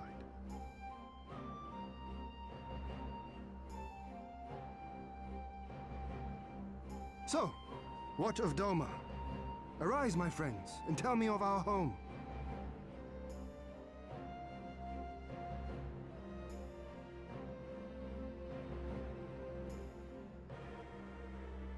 I have made my decision. Yugiri, I bid you return to Yansha and take charge of our forces in preparation for my homecoming. As for our esteemed guests, I would ask that you remain here with me. I sense you will be a great help in the coming days. Your will is my command, my lord, but how much longer do you intend to stay? Oh, only until I have won the contest? I mean to return at the head of the Zayla army.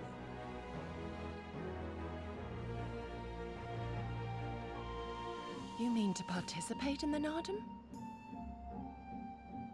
Have you a better idea? Consider how soundly we were defeated before. The Imperials may have since grown weaker, but we are weaker still.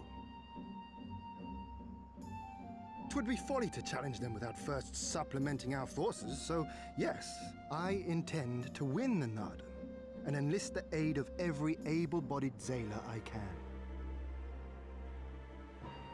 Furthermore, by championing the Mole in the contest, I can at last repay their kindness. Lest you forget they saved me from certain death, and a man who suffers such debts to go unpaid is without honor and unfit to lead. Just so, just so. Our Lord has spoken, you giddy. But take heart, I shall keep him safe, and should it come to it, bring him back by force. This is no laughing matter, Gosetsu. But if these are my orders, very well. Once more, I place my faith in you. Pray look after them both.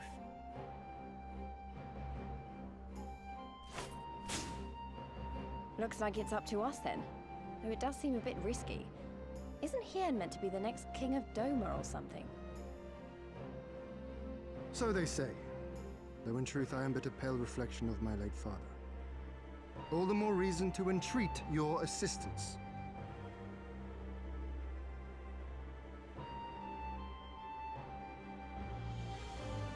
For ours is an impossible dream.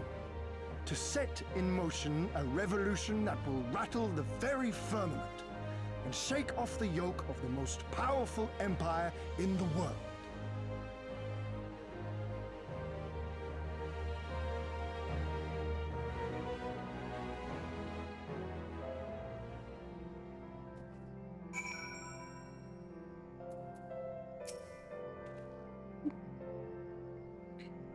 I see another bun is also, doing this quest. Svarin Darkheart, was it? Once again, allow me to thank you for your many deeds in service to Doma. For 25 years did my father rule in name only. My rule, if one would deign to call it that, has been naught in comparison. Yep. That changes now. We have a purpose and a plan, and after we take to the battlefield together, we will have victory as well. But you are a practical man, I can tell. Disinclined to trust in words when actions speak truer. I can relate.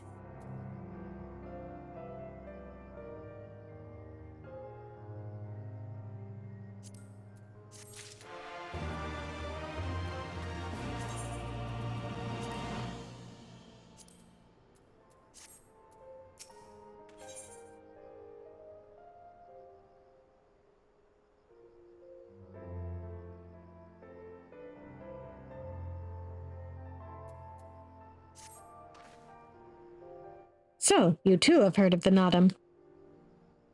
The great battle for supremacy of the steppe. I learned of it during my stay with the mole. To my knowledge, no foreigners have ever participated, much less triumphed in a Nadam. But, lack of precedent notwithstanding, I should think we would have good standing to bid them march with us to Doma, should we win. Will they even permit us to fight, my lord? We belong to no tribe of the steppe. We're not without options, given what Serena has told me. You see, in accordance with the god's wishes, her people shall participate in the coming Nadam. And when they take the field, I mean for us to fight alongside them as fellow warriors of the mole.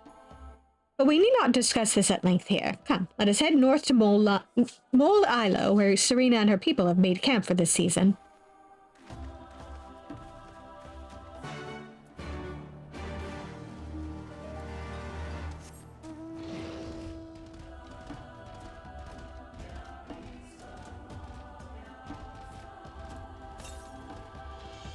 Finally, we move on.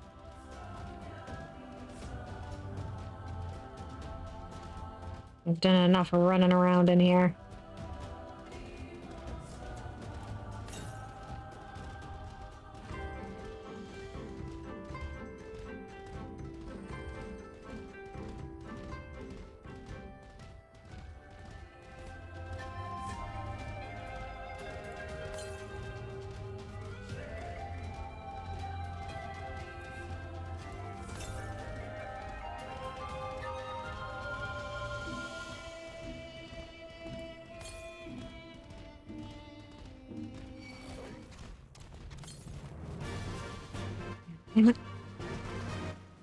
So it's not on the way here.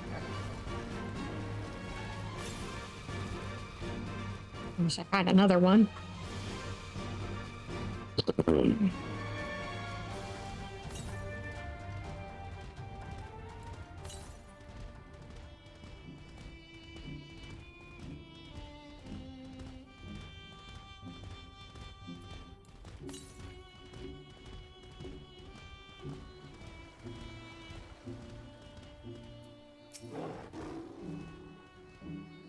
My friends, I give you Mol Ilo, the Hatun of the tribe, Temelun, resides in the largest yurt. We should go and make our introductions.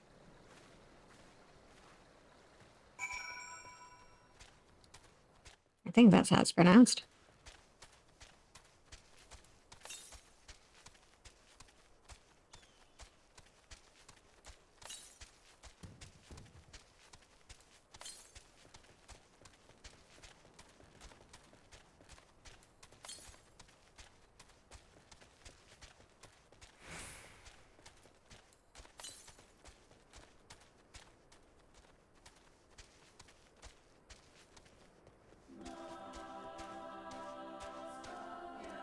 Somewhere up there, I think. If I remember correctly.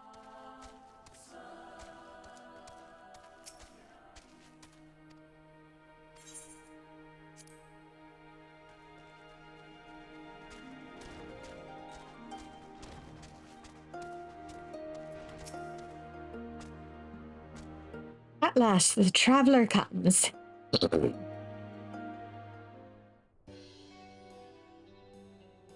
Tried to do an old woman voice, but... Tamarun Hatun, Serena, I am returned. Ah, you found each other. Ours is the soil, Hian. The Domans, and the Eorzeans, too. You know us? The gods know you, child. As do the stars in the heavens, which shone bright at your coming.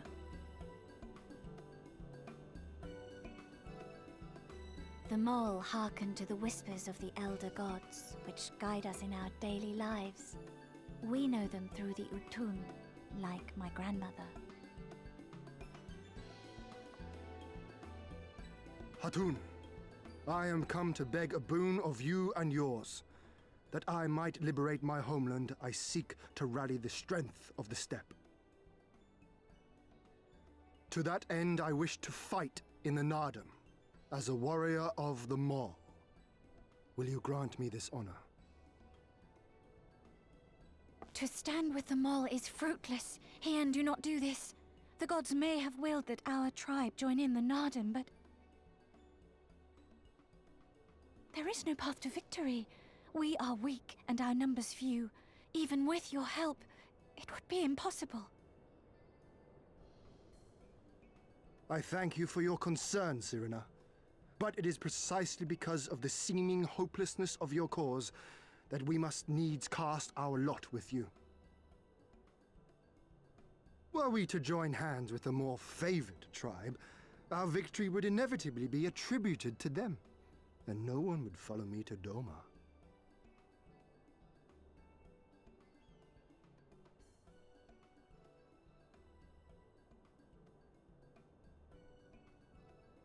"'Twas the gods' will that we fight.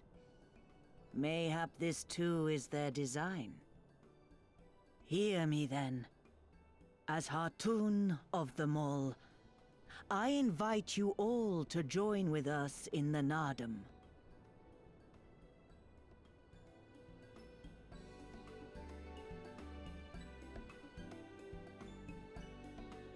Will you look after them?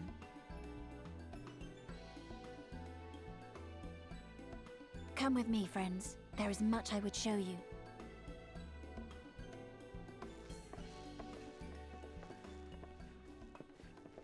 You... wait.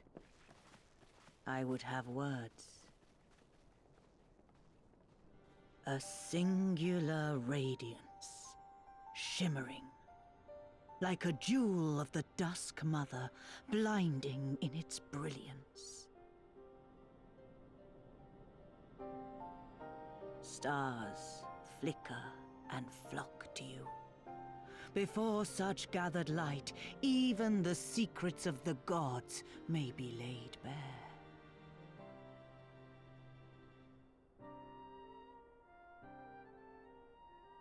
Some are fated to rise in grace and glory, others to falter and fade, though not from memory. Both will be your strength and salvation come the end.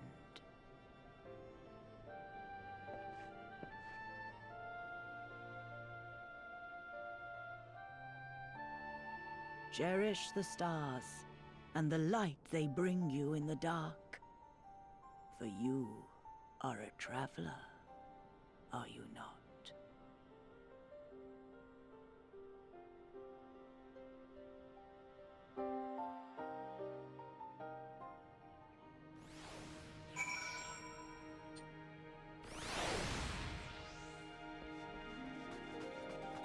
Well, that was suitably ominous. Thank you all for coming and for offering to fight with us in the Nodum. And though I still fear our chances grim, I am grateful for your assistance. To be recognized as warriors of the Mole, there is a trial you must overcome. Right? Why's it gotta be me? But before we speak of such things, there's another more pressing matter.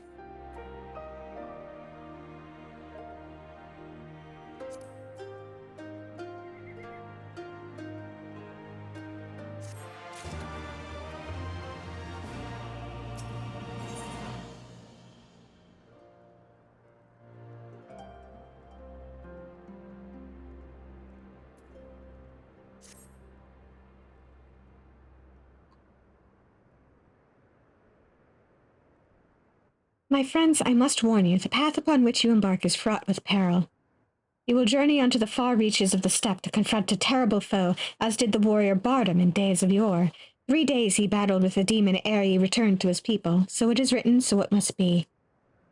Many who follow in his footsteps perish, lacking in strength of body and mind. Therefore, they must treat you to a great feast.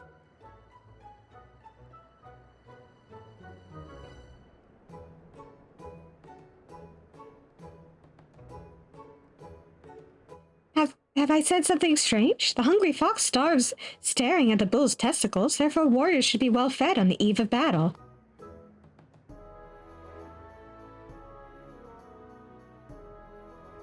She does have a point. You have been keeping busy in my absence. A brief repast may be in order, lest we collapse of fatigue and malnourishment in the midst of our trial. Yes, just so. However, it will take time to prepare. Is there anything we can do to help? It might also give us a chance to learn more about your people and their ways. Well, if you insist, I'm sure that the others would be glad of your assistance.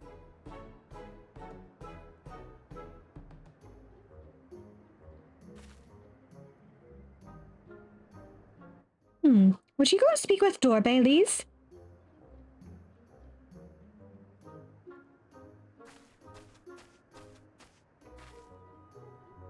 As for you three, you can help me with another task. For today's feast, the gods decreed that we lure Gulu Gulu to slaughter with the entrails. Perhaps you could be the ones to do this? Let your people look to the gods for guidance, I understand. But in your daily meals? I say, your grandmother must be quite busy. Some days more than others, but every night we come together around the cook fire. Even babes must earn their keep on the steppe. Give over the entrails, Serena. We will bring you a bounty of meat.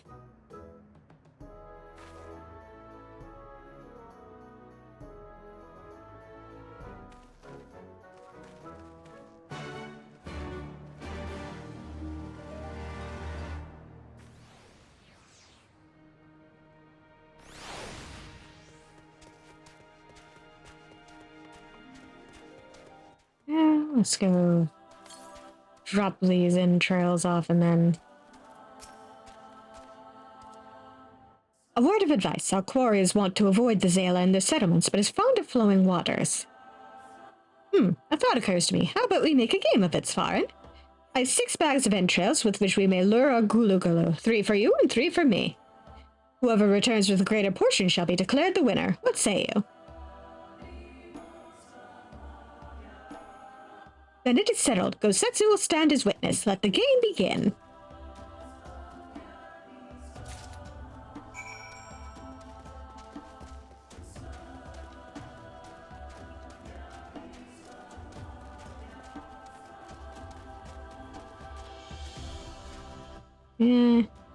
It's just about 10 o'clock, so maybe let's pick up from here next week. We'll go slay beasties and see if we can get more than Hien. Thank you all for coming, and have a good evening, everybody.